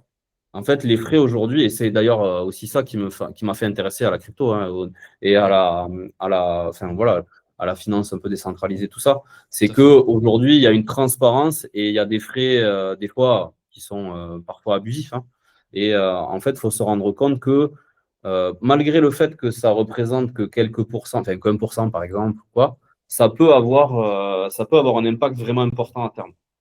Si vous regardez les statistiques, donc c'est vrai qu'avoir une stratégie qui est optimisée en cré, c'est quelque chose qui est vraiment important, qui peut faire une grosse différence. Et bon, ben, il y a toujours un arbitrage à faire parce que forcément, les frais vont rémunérer aussi les intermédiaires, mais Mm. trop de frais va complètement tuer la performance. Ouais, tu es la perf, Donc ouais. aujourd'hui, il y a des possibilités en fait de trouver des stratégies. Tu vois, on en parlait après, hein, où moi, par exemple, je fais investir beaucoup sur des ETF. Les ETF, c'est des choses qui sont pas fortement rémunérées, mais pour moi, c'est indispensable sur des actions ou des actions en direct Mm. parce que quand on se rend compte aujourd'hui sur le monde de la finance classique, il y a très peu de fonds qui arrivent à surperformer les indices. Donc, sur par exemple, des fonds de grande capitalisation, il n'y a pas d'intérêt trop à aller investir sur ces fonds-là. Aujourd'hui, être investi sur quelques ETF actions, je pense que voilà, c'est intéressant. Et après, voilà. Donc, là, quand on va aller chercher vraiment des fonds qui sont gérés, il faut aller chercher des fonds qui surperforment. Il faut aller chercher des fonds qui se différencient, Tout qui à ont fait, une ouais. stratégie qu'on ne peut pas reproduire dans les indices. Et c'est ça un peu, voilà, la valeur ajoutée qu'on va amener, c'est venir filtrer, venir chercher les fonds qui sont les plus optimisés dans chaque catégorie, Ouais, les je fonds comprends. aussi à moins de frais, avoir ce niveau de transparence avec le client, dire, tu vois, enfin voilà, moi c'est des choses où j'aime Oui, bien oui. rentrer dans le détail avec les gens, même si bon, voilà, ça reste quelque chose de compliqué. Mais en fait, je me rends compte que très peu de gens savent ce qui se passe derrière, quoi, tu vois. Ouais, Et il y a ouais, c'est ça. pas mal de gens aussi qui sont un peu réfractaires à cause de ça. Et voilà, moi j'essaye un peu d'aller un peu Ouais. à contre-courant de ça et d'essayer de construire vraiment des stratégies optimisées comme ça. Donc voilà pour faire Par le. tes outils, en fait, tu es en veille pour vraiment essayer de tirer ton épingle du jeu en sélectionnant les meilleurs fonds qui ont les meilleurs track records qui vont permettre en fait que dire au client, oh, oui, ok, il y a l'ETF, hein, mais il y a aussi ce fonds qui le surperforme et qui en plus qui va vous permettre une tranquillité Ouais. d'esprit avec un drawdown qui est limité et qui est plus constant, quoi, en fait. C'est ça que tu Ben en recherches, fait, en en fait. gros, C'est ouais, l'efficience moi du j'ai. drawdown, quoi. C'est ça. Moi, j'ai deux analyses. J'ai une analyse qui est plus quantitative, déjà, où en fait, j'ai un outil qui s'appelle Quantalis, en fait, qui est un outil qui est réservé aux professionnels, que tout le monde n'a pas parce que ça coûte quand même assez cher. Et en fait, c'est un outil qui permet d'aller screener tous les fonds qui existent. Tous les fonds qui existent, enfin, peut-être pas tous, mais il y en a des dizaines de milliers. Oui. Donc, en fait, ça va venir screener tous les fonds par catégorie. C'est vraiment un outil qui va emmagasiner énormément de données, en fait aussi bien sur les pairs, sur les gestionnaires, sur plein de choses. Et en fait, cet outil nous permet de faire vraiment des screenings et d'aller filtrer par catégorie qu'est-ce qui sort du lot, qu'est-ce qui sort du lot de manière récurrente sur des fonds. Voilà, donc effectivement, ça c'est quelque chose qui est important parce que ça me permet de venir identifier des fonds et identifier les sociétés de gestion. Par contre, une fois que je les ai identifiés, c'est là où je passe à de l'analyse un peu plus de suivi un peu plus de proximité, c'est-à-dire que ben, là, alors, les sociétés en gestion qui sortent du lot, maintenant, je les connais parce que du coup, je les ai identifiées par ce biais-là. Et c'est des sociétés avec qui après, je vais travailler, avec qui je vais, ben, tu vois, je vais être inscrit à leur newsletter, je vais être en contact avec forcément, en fait, quelqu'un qui gère la relation avec les partenaires professionnels. Donc, c'est des gens avec qui je rentre en relation, des gens qui nous permettent, en fait, de pouvoir avoir des informations bah, sur les différents fonds, sur les nouveautés, sur les performances. Et voilà. Du coup, moi, c'est, on va dire, une veille qui est plutôt quantitative, et puis après un suivi qui est plutôt personnalisé. Parce qu'en soi, ça ne ssert à rien de gérer 50 sociétés de gestion qui font tel type d'action. Il suffit de générer deux trois. Pourquoi? Parce que les deux trois en fait, ça me permet aussi de faut jamais en avoir qu'une, parce que bah, il faut quand même avoir aussi le sentiment de marché. Il faut savoir telle société est positionnée comme ça ou tel gérant est positionné comme ça, celui-là comme ça. Donc, voilà, c'est un peu ma méthodologie. Et après, il y a aussi une chose aussi qui est importante, parce que là, on a parlé vraiment des fonds par catégorie, c'est qu'il faut être capable aussi, après, de gérer une gestion de portefeuille, c'est-à-dire que faut savoir à tel moment du marché, à tel moment du cycle, Oui. combien on va pondérer, par exemple, sur de l'obligataire, combien on va pondérer sur des actions. Voilà, on va parler de diversification, c'est-à-dire que tu veux avoir une poche d'actions grande cap qui est sur des ETF, une poche un peu plus small cap, une poche ben, aujourd'hui crypto. Donc ça, c'est cool parce qu'il commence à y avoir des produits maintenant On va en parler financiers que je peux des PER. proposer Hmm. et qui, euh, et qui peuvent proposer de la crypto. Mais voilà. Et mon Je pense que. objectif, c'est aussi. Vas-y. Ouais, vas-y. Vas-y. Non, mon objectif, c'est aussi de réfléchir à chaque moment, de savoir pour chaque type de profil un peu, tu vois, une allocation cible. Et cette allocation, en fait, elle va bouger en fonction de comment évolue le marché, ben, justement aussi de l'analyse technique. Hein. C'est ce que j'allais Moi, dire. Voilà, j'ai parfois, failli te couper quand pour dire ça. C'est un je, atout que ben, tu as aussi. ouais, quand je vois, par exemple, sur des indices classiques, tu vois, des signaux techniques qui sont intéressants ou sur des actions, ben, c'est des choses aussi où ça va me permettre de pouvoir, on va dire, pondérer un peu plus. Alors, ça va jamais être du all-in, hein, jamais dire, Bien voilà, il y sûr, a tu peux pas. l'SP500 qui break, tout le monde met all-in sur l'SP500. Mais ça va me permettre de pondérer un peu plus le portefeuille sur tel type. Tu vois, parfois, je vais pondérer plus sur des actions américaines, parfois sur des actions françaises. Voilà. Et c'est vrai que ça, je le fais plus par rapport à mes compétences techniques et mon expérience que j'ai fait dans En le trading, trading bien aussi. sûr. Ouais. Voilà, que j'ai fait aussi dans la crypto. Ça, c'est Voilà. intéressant parce que franchement, je pense vraiment, bon, si je le dis parce que je sais ce que tu fais, mais ça, moi, je pense vraiment que, je sais pas, tu vas me dire si je me trompe, dis-le si je me trompe, mais il y a beaucoup de conseillers, de cabinets qui ont ce côté aussi ingénierie financière pour être capable, en fait, ce côté un peu trading timing pour être capable d'accompagner les clients comme ça, où ils vont plus plutôt se cacher derrière le fond en disant bah, ce fond il fait ci, il fait ça, il fait ça. Et puis moi, vous savez, la bourse ça va, ça vient, ça va, ça vient. Toi, je sais que tu as ce volet quand même, et c'est là il y a un gros Ouais. élément différenciant par rapport au banquier, de analyse graphique où tu es capable quand même de repérer des grandes tendances avec des patterns qui se décident pour être agile et le client qui est d'accord de prendre le risque de le réorienter vers ça quoi aussi. Non, non, je t'avoue que c'est vrai que bah, après Ça déjà il y c'est a un deux atout quand choses. même. Il y a aussi le fait que les conseillers n'aiment pas se mouiller aussi. Ça c'est vrai.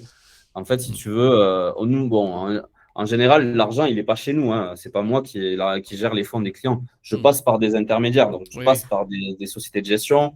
Il y a énormément de conseillers qui se concentrent sur la partie commerciale, le développement commercial de leur clientèle, hein, le suivi, et Hmm. qui se concentrent sur l'ingénierie patrimoniale, ce qu'on a vu avant, c'est-à-dire de Ouais. quel type de montage je vais faire. Là, je vais faire un contrat de capitalisation, je vais créer une société, on va faire ça, ça, ça. Hmm. Et puis après, ils vont se reposer avec des gérants qui vont faire de la gestion pilotée, par exemple. Ouais. Et ces gérants-là, en soi, ils vont un peu les laisser les clés du camion. Alors, c'est vrai que moi, ça m'arrive en fait de travailler avec des gens, mais je vais toujours travailler en collaboration, je vais construire les allocations avec eux. Et il y a aussi pas mal d'allocations que je fais moi directement. Et en Hmm. fait, c'est simple, ça aussi, ça permet, tu vois, d'économiser des frais pour les clients. Je parle d'un exemple concret sur des contrats d'assurance vie ou sur des PER, hein, ce qui est peut-être, je pense que tiens, ici, dans le club, il doit y avoir aussi pas mal de personnes qui ont ce type de produit-là. Assurance vie, ouais, Euh, PEA, voilà, PER, ouais. quand tu es par exemple en gestion pilotée, ben tu vas payer entre 1,5 et des fois 2% de frais de gestion en plus. Hmm. Ça semble pas grand-chose, mais moi, cette allocation, je vais la faire juste, on va dire, ça fait partie de mon conseil. Je vais faire de la gestion conseillée, c'est comme de la gestion libre. Hmm. Voilà, la différence, par exemple, entre nous, une assurance vie qu'on va proposer et une assurance vie que fait un client en direct de chez Boursorama, ben, c'est une différence de frais de gestion de 0,3%. Donc, Hmm. en fait, comme je le disais, en fait, ces frais-là vont venir grignoter la performance au fur et à mesure des années. Et en fait, c'est souvent en faisant une simulation qu'on peut s'en rendre compte. Hmm. Donc, Du manque à voilà. gagner lié aux frais sur les années Ouais. cumulées, quoi. Hmm. Ben, ça, moi, j'ai été pas mal sensibilisé parce que j'ai lu beaucoup de livres en fait sur la gestion de portefeuille. C'est pour ça que Hmm. j'ai investi très tôt en ETF. D'ailleurs, c'est pour ça que je t'ai fait investir aussi Que tu me l'as conseillé très tôt, ouais. Hmm. des ETF directs, hein, et Hmm. que bon, aujourd'hui, c'est ça. Voilà, après, forcément, des fois, tu vas prendre un drawdown, hein, sur un Bien ETF, sûr, faut pas se bien leurrer, hein. sûr. Des fois, tu prends un -30. À part si tu Mais fais du DCA quand tu es investi optimisé, sur. impeccable. Alors, bah, de toute façon, le DCA, moi, j'en fais avec énormément de clients. Alors, c'est vrai que pour des contrats d'assurance vie, j'arrive pas à faire. C'est compliqué de faire du DCA Hmm. optimisé en automatique. Mais par contre, le DCA sur des ETF, c'est quelque chose qui a très bien marché. Je pense que ça continuera à très bien marcher dans le futur. Après, il ne faut pas miser que sur de la gestion passive et sur des ETF. Aujourd'hui, il faut aussi diversifier. C'est important. C'est aussi mon rôle, tu vois, d'expliquer aussi qu'est-ce qu'il existe en fait dans l'écosystème, tu vois. Hmm. Il existe des classes d'actifs qui sont pas connues, pas trop connues, tu vois. Voilà, Private les actifs equity, réels, par ouais. exemple, le private equity, voilà, c'est quelque chose que j'aime beaucoup. Hmm. Aujourd'hui, je développe beaucoup ça avec les clients parce que c'est un actif qui est décorrélé de pas mal de marchés Hmm. et qui performe quand tu sais vraiment sélectionner les bons partenaires. Voilà, c'est régulièrement des actifs où tu arrives à faire du 12% de performance annuelle. Après, Hmm. voilà, avec le niveau de risque, etc., je Oui, suis bien sûr, bien obligé de sûr. dire ça. Hmm. Non, non, ceci Et n'est pas un voilà. conseil. Si, c'est un conseil d'investissement. Non, mais bon, voilà, non, mais Ouais, ça présente du risque, ça présente du bien risque, sûr. forcément. C'est fait pour des personnes qui ont déjà fait autre chose avant. Tu vois, l'investissement, c'est l'image un peu d'une pyramide. C'est que tu commences à faire un peu la base, et Hmm. puis après, tu vas construire un peu chaque niveau. En fait, grosso modo, c'est souvent ça qu'on va faire. Et moi, c'est aussi ça que je construis avec les clients. C'est-à-dire, bah, l'immobilier, ça fait partie aussi des choses qu'on peut faire. Voilà, c'est par la résidence principale ou l'investissement locatif, des assurances vie. Et puis après, il va y avoir des stratégies qui sont de plus en plus optimisées, qui vont aller chercher de plus en plus de performances, qui sont un peu diversifiées. La crypto, en général, c'est ce qu'on va retrouver un peu en haut de la pyramide, en fait, hein. Ouais, bien sûr. Pour la plupart des gens normaux, je peux dire. Après, forcément, il Ouais, y a nous, des gens on n'est pas qui. normaux, nous, ici. Non, non, non. Non, non, Mais mais moi si, non mais plus, hein. c'est. On va dire, moi j'ai mon Ouais. patrimoine est quand même plus en crypto aussi qu'en finance, hein. Mais voilà, après, Hmm. Ouais, et du coup, pour la crypte, ben, ça fait un bon pont, tu vois, comme ça on aura le temps de répondre aux questions. Excusez-moi par avance si ça coupe, il faut que je le règle ça, mais normalement on a 1 heure et demie au moins, hein. 1 heure et demie, allez, ça fait combien de temps que ouais, j'enregistre? 53 minutes, bon, ok. Les ouais. permanences durent 1 heure et quart et ça passe. Ouais, en parlant crypto, là, tu m'as parlé tout à l'heure, il y en a pas mal qui doivent peut-être connaître, hein, l'anciennement le PERP, le plan épargne retraite, qui s'appelle le PER aujourd'hui, et tu m'as parlé de ce qu'on appelle aujourd'hui le PER. Ça franchement, j'ai trouvé hyper intéressant. PER bancaire. Le PER Ouais. bancaire, avant, en gros, c'est vous mettiez de l'argent dessus pour défiscaliser, mais cet argent, il est bloqué. Il peut se débloquer si vous arrive fin d'indemnité chômage ou achat de résidence principale, etc. Mais moi, il me semble, j'en avais un c'était stable, quoi. C'est-à-dire que ça me servait de défiscaliser à l'époque, hein. Mais par contre, le capital ne se valorisait pas, quoi. Ou que très peu. Et là, tu m'as parlé d'un truc qui est intéressant dans ces stratégies. Tu peux maintenant, toi, y mettre des produits qui non seulement te permettent de défiscaliser par rapport au capital que tu mets, mais qui en plus s'apprécient si tu as investi sur les bons supports, quoi. C'est ça? Ouais. Ben, en soi, ouais, après, enfin, parce que là, on parlait vraiment, on va dire, de choses qui peuvent être un peu intéressantes à discuter, Hmm. qui sortent un peu du lot. Et Hmm. voilà. C'est vrai que moi, récemment, depuis qu'il y a les ETF crypto, il y a justement un des partenaires avec qui je travaille Hmm. ça fait longtemps qu'ils l'ont mis en place, mais ils ont intégré les ETF crypto dedans. Et c'est pour ça que bon, c'est intéressant de pouvoir en parler. Moi, ça me plaît parce que c'est vraiment aujourd'hui dans le cadre complètement légal, complètement régulé, en fait, qu'on peut proposer ça dans le cadre d'un portefeuille financier. Et Hmm. en fait, pour les gens qui connaissent le PER, en règle générale, les PER, c'est sous un format d'assurance, comme un contrat d'assurance vie. Donc, on appelle le PER assurance. Le Hmm. PER assurance, en fait, ça va être le même type d'enveloppe qu'une assurance vie. On va pouvoir y mettre des choses à l'intérieur. Alors, c'est vrai que la plupart du temps, ça va être des gestions à horizon qui font très peu de performance. Les gens, ils vont faire ça juste parce que ça fait économiser des impôts. Et en fait, voilà, souvent, ça ne va pas performer énormément. Je pense que du coup, aujourd'hui, l'idée, si on fait de la défisque, il ne faut pas aller chercher que la défisque, il faut vraiment aller chercher quelque chose qui va être un vecteur de performance, en fait, dans le support de performance. Donc, c'est vrai que pour le coup, le PER bancaire, je trouve que c'est intéressant parce que c'est sous un format de compte type. Ça porte vraiment les avantages du PER, c'est-à-dire que quand on verse dessus, ça va être déduit de son revenu. Donc, pour le coup, quelqu'un qui est, par exemple, à une tranche marginale à 30%, quand il va verser, par exemple, 1000 euros dessus, il va avoir 300 euros de plus d'optimiser. Et s'il Hmm. en verse 3000, il a 900 euros. En fait, il faut se dire que ces 900 euros, c'est de l'investissement qu'on fait en plus. Donc, du coup, en gros, c'est du bonus. On démarre déjà avec un invest, grosso modo, supérieur que si on le faisait dans le cadre d'un compte titre. C'est un peu comme ça Ouais, qu'on je peut vois le bien. voir.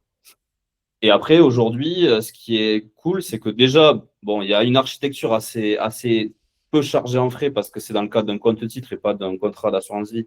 Donc, Hmm. c'est déjà optimisé. Et du coup, il y a des supports qui peuvent être très larges. Donc, là, depuis le début d'année, ils ont intégré pas mal d'ETF crypto. Hmm. Donc, Bitcoin, Ether, XRP. Hmm. Donc, ça, c'est quand même cool parce que pour le coup, moi, j'avais beaucoup de clients qui étaient intéressés par la crypto. D'ailleurs, bon, il y en a pas mal qui savaient aussi que je m'intéressais à ça, mais à part leur dire qu'il fallait qu'ils investissent ou alors qu'ils s'inscrivent à la chaîne à ta chaîne, Benjamin. Voilà, Non, j'avais peu non, de mais qu'ils choses. ouvrent un compte. T'as plein de clients qui n'ont pas envie de s'emmerder à ouvrir des comptes Ah Coinbase, oui, bah après, Kraken, moi, tout ça, voilà. il y a une grosse barrière, il y a une grosse barrière technique, en fait. C'est une grosse barrière technique Hmm. parce que déjà, il y en a plein, ils faire leur compte Binance, ils n'ont pas envie, ou faire leur Ou ils compte ont de peur de se n'importe faire quoi. hacker, ouais, bien sûr. Encore au moins d'acheter une Ledger. Alors, moi, j'en ai vu débarquer avec la Ledger, franchement, avec le mot de passe comme ça. Mais bon, voilà. Moi, je ne pouvais pas spécialement les conseiller. Maintenant, c'est plus facile. En plus, Hmm. c'est moi qui peux gérer les allocs. Je peux Non, dire. En plus, ce franchement, qui est tu t'y cool, c'est que je connais. peux Et en mettre plus, une tu t'y partie en connais. crypto. Hmm. Oui, oui. Bah, après, je m'y connais en soi. Bon, aujourd'hui, j'ai l'expérience. C'est pareil, hein, comme tout, hein. C'est Oui. quand tu as fait les choses, c'est plus facile de conseiller que quand tu n'as pas fait. Hmm. Euh, voilà, après, Non, mais t'es je veux toi-même dire, exposé. Je aujourd'hui. veux dire, toi-même, tu vas sur des protocoles DeFi, tu vas déposer quelque chose pour emprunter un token. Ce même token, tu vas le faire travailler ailleurs. Oui, bien Bon, sûr. la DeFi, tu l'as digué, donc tu sais de quoi tu parles, quoi. C'est-à-dire que je pense qu'il y a des conseillers en patrimoine concurrents qui vont peut-être proposer des ETF, mais non seulement en termes de timing, ils vont te sous-performer, je pense, hein, et non Mm. seulement en termes de ils sauront même pas expliquer ce que c'est. Bonjour monsieur, je vous expose à Bitcoin, tu sais, ou à Bitcoin, tu sais, voilà, ils sauront pas le dire, Ouais, quoi. il y en a quand même, ils savent. Je Non, pense qu'aujourd'hui, j'exagère, mais non, non, mais il faut se dire qu'aujourd'hui, quand même, la crypto, ça devient quelque chose de démocratisé, quand même. Il y a plein de conseillers mais bon, un conseiller, il va pas. En fait, le problème de la crypto, c'est que souvent, tu as des gens, ils veulent venir s'exposer avec peu de leur patrimoine, si tu veux. hmm. Donc, ça va pas intéresser un conseiller financier d'aller développer ça, parce que si tu veux, ils préfèrent aller chercher, Hmm. entre guillemets, plus de collecte. Par tu vois, un contrat d'assurance vie qu'aller Oui. chercher.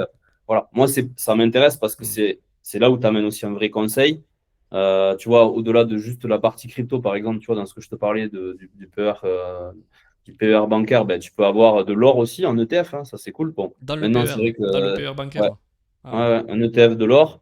Tu peux très bien te construire un portefeuille, par exemple, avec ETF Bitcoin, ETF d'or, ETF de l'Ether, ETF d'autres, tu vois, le Solana, Et etc. si tu la joues long terme, du coup, non seulement tu défiscalises à l'instant terme étant ce capital, mais c'est un capital qui en plus peut se valoriser fortement, quoi. Si tu la joues un peu trading long Ah ben, terme, quoi, sur le c'est PER. sûr que c'est l'objectif. Moi, l'objectif, c'est de venir Ouais, c'est ça qui est faire, intéressant. on va dire, vraiment se construire une petite poche, tu vois, Mm. un peu plus petite en soi, mais qui va vraiment être très dynamique. Et après, derrière, d'aller gérer un portefeuille un peu plus bon père de famille, tu vois, en optimisant un peu, comme on a dit, sur différentes classes d'actifs, mais de aller chercher, on va dire, un rendement qui est relativement linéaire. Et voilà. Et Mm. c'est un peu les approches qu'on essaye de construire, tu vois. Tu as une stratégie core un peu, où Mm. tu vas avoir le gros de ton patrimoine, et puis après, tu vas avoir un peu des stratégies satellites, Mm. ou comme avec l'immobilier, parce que l'immobilier, clairement, Ouais, aujourd'hui, c'est ce... mm. c'est des leviers, je C'est- pense. ça, me ça me fait penser au Ouais. Pinel un peu, tu vois, ça me fait penser à cet effort d'épargne que te demande. Je peux comparer le Pinel en immobilier à l'ancien PERP, où tu faisais l'effort d'épargne pour défiscaliser, mais en plus tu avais un capital qui bougeait pas, voire qui dépréciait limite, quoi. C'est un peu comme En quand fait, tu faisais ouais. un Pinel pour défiscaliser, et qu'à la fin ton immeuble ou ton appart, tu le revends moins cher que ce que tu l'as acheté parce que tu l'as acheté trop cher, quoi. Donc tout l'effort d'épargne que tu as En, fait, tu le repères, quoi, ou tu la défisques. en fait, en gros, le problème des produits de défisc, c'est que c'est un trop gros argument commercial en soi déjà. Ouais, Donc, ouais, tout à en fait, fait, ouais. en gros, on n'a pas besoin d'aller justifier autre chose que la défisc, en fait. Hmm, Donc, c'est ce qui m'a toujours saoulé, malheureusement, moi. C'est ce qui m'a toujours voilà, gonflé, moi. voilà, le Pinel, c'est un exemple, le PER, c'est un exemple aussi. Comme plein d'autres produits de défisc, hein. Par Hmm. contre, hein, je pense que voilà, il faut creuser plus que ça. Il faut en fait avoir le meilleur des deux. C'est-à-dire qu'il faut à la fois trouver un bon investissement et le mettre dans une bonne enveloppe en plus si on peut, en fait. Et Ouais, ça, tout à fait, ouais. c'est l'idéal. Et tu vois, j'en parle aussi en IMO, hein, pour ceux qui connaissent, par exemple, le déficit foncier. Aujourd'hui, ou des produits de défiscalisation immobilière qu'on peut faire, on peut le faire, mais aujourd'hui, il y a des très grosses sociétés qui le font. Et en fait, on finit avec des prix au mètre carré d'un produit fini qui est 2 fois plus cher que le marché. Donc, enfin, je veux dire, ça ne sert à rien d'aller Hmm. économiser des impôts si en fait on paye 2 fois plus cher. Au Ouais, tout à final, fait, ce ouais. qu'il faut regarder, ce n'est pas l'économie d'impôt, il faut regarder l'enrichissement à 10 ans, à 15 ans. En fait. C'est souvent Hmm. comme ça qu'il faut regarder. Il faut vraiment regarder l'économie d'impôt, c'est une des variables. Et l'autre variable, c'est aussi l'investissement en soi, comment il Hmm. va performer. C'est pas ça la seule raison. La seule raison, si c'est juste pour économiser des impôts, c'est qu'il y a un loup, quoi. Ou que ce sera pas si. Autant le bon coup que ce qu'on croit, quoi. L'objectif, ça doit pas être que ça, quoi. Et Ben, sur, pour quelqu'un voilà. qui a bien optimisé ses investissements, quoi. Parce que t'en as plein qui signent Et, pour des Pinel ou des PER, pas juste pour pas payer d'impôts. oui, Et en après, il y en a fait, même des pinels, il peut y en avoir des, il oui.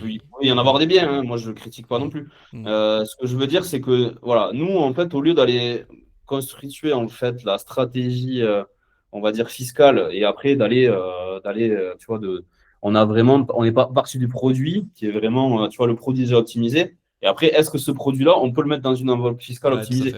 Et je Ouais. pense que c'est un peu comme ça qu'il faut réfléchir dans l'investissement, en fait. Hmm. L'investissement, c'est clair que ça reste super important. Et aujourd'hui, que ce soit quand on va gérer son portefeuille crypto, quand on va gérer son portefeuille d'actions, il faut vraiment être optimisé. Mais par contre, si tu rajoutes la couche, tu vois, ça fait partie d'économie d'impôt de la couche ingénierie patrimoniale. Si Hmm. en plus tu y mets cette couche-là d'ingénierie patrimoniale et tu vas vraiment aller aligner avec les objectifs, que ce soit fiscal ou autre, hein, parce qu'il n'y a pas que la fiscalité, hein, il y a pas Ouais, bien mal sûr. d'autres objectifs qui peuvent rentrer en question, surtout que les personnes voilà, qui ont des enjeux qui sont familiaux et tout ça, il y a vraiment des enjeux Hmm. importants, ou des personnes qui ont une entreprise et tout ça. Donc, voilà, pour expliquer un peu. Ouais, c'est bien. Bon, on a fait un Ouais. bon tour, je pense, franchement, hein. Je vais Mhm. essayer de, on va essayer si ça coupe à partir de maintenant, on va rentrer juste dans les réponses aux questions. D'ailleurs, on s'en Ouais. refera, Peter. Enfin, moi, je veux pas t'emmerder, mais si t'es Ouais. d'accord, on refera un petit live de temps en temps, Bah comme après, si ça. jamais il y a des gens qui ont des Voilà. sujets qu'on veut creuser, moi, c'est avec Ouais. plaisir. C'est vrai qu'on a survolé un peu tous les sujets, mais au moins comme Ouais. ça a donné l'occasion de discuter. Voilà. Et voilà. Mais encore une fois, moi je vous le dis, je le connais, on va pas se cacher, je le connais depuis longtemps, je sais ce qu'il fait. Et si l'ai Mhm. fait intervenir, c'est parce que je sais que quand il parle d'un produit, c'est quelque chose qu'il a déjà fait, qu'il maîtrise, ou il t'a foutu les mains dedans. Non mais c'est vrai, la crypto, tu Ah m'en bah avais moi, de toute parlé à façon, l'époque. quasiment. Oui, oui. Je suis Après, rentré tous les moi-même invests d'ailleurs. que je Voilà. propose, c'est les invests que j'ai fait, hein. Généralement, je Mm. suis toujours, Ouais. quand je teste un nouveau partenaire, quasiment tout le temps, je vais investir en premier. Mm. Parce que aussi, tu vois comment ça marche, tu vois comment Mm. ça fonctionne. Je trouve que c'est important. Oui, parce que là, on n'aura pas le temps d'en parler ce soir, mais on n'a pas parlé des assurances vie luxembourgeoises qui sont hyper intéressantes avec Ark Invest que tu m'avais parlé. On n'a pas trop parlé de private equity. Je sais pas si vous l'avez Mm. développé aussi ce que tu me disais à l'époque de faire des projets IMO et de proposer que c'est vous qui gérez le projet, vous y êtes dedans et il y a des gens qui se collent à Ouais. vous entre guillemets quoi. Ouais, Alors en ça, fait, là, juste pour faire une petite parenthèse sur l'IMO, parce que c'est aussi, tu vois, ouais. je pense, quelque chose qui est vachement important aussi. Mm. Nous, on a construit une stratégie basée sur le fait d'aller trouver un bien ancien qui est vraiment en dessous du marché. Donc, souvent, c'est un bien qui est complètement rénové. Mm. Donc, nous, on est sur Toulouse, hein, on est basé à Toulouse. Là, on est, J'avais une question comme ça. voilà. Ouais. Mm. Ouais, on est basé à Toulouse aujourd'hui. Donc, notre siège est à Toulouse et on travaille 1 heure. Enfin, en IMO, hein, je parlais, hein, parce qu'après, Mm. au niveau financier, moi, je peux travailler avec des gens qui sont à Paris, je peux travailler avec des gens qui sont à distance, hein, parce qu'aujourd'hui, il y a la visio et on peut très bien travailler comme ça, même si j'ai beaucoup de ma clientèle qui est sur Toulouse. Mais en IMO, c'est pareil, hein, on travaille avec des gens qui vivent à Toulouse, des gens qui sont ailleurs, mais par contre, les projets, nous, on les trouve à Toulouse. On a notre équipe qui est sur place, on a aujourd'hui une équipe d'une dizaine de personnes qui sont sur la partie vraiment en chasse, qui vont trouver les opportunités.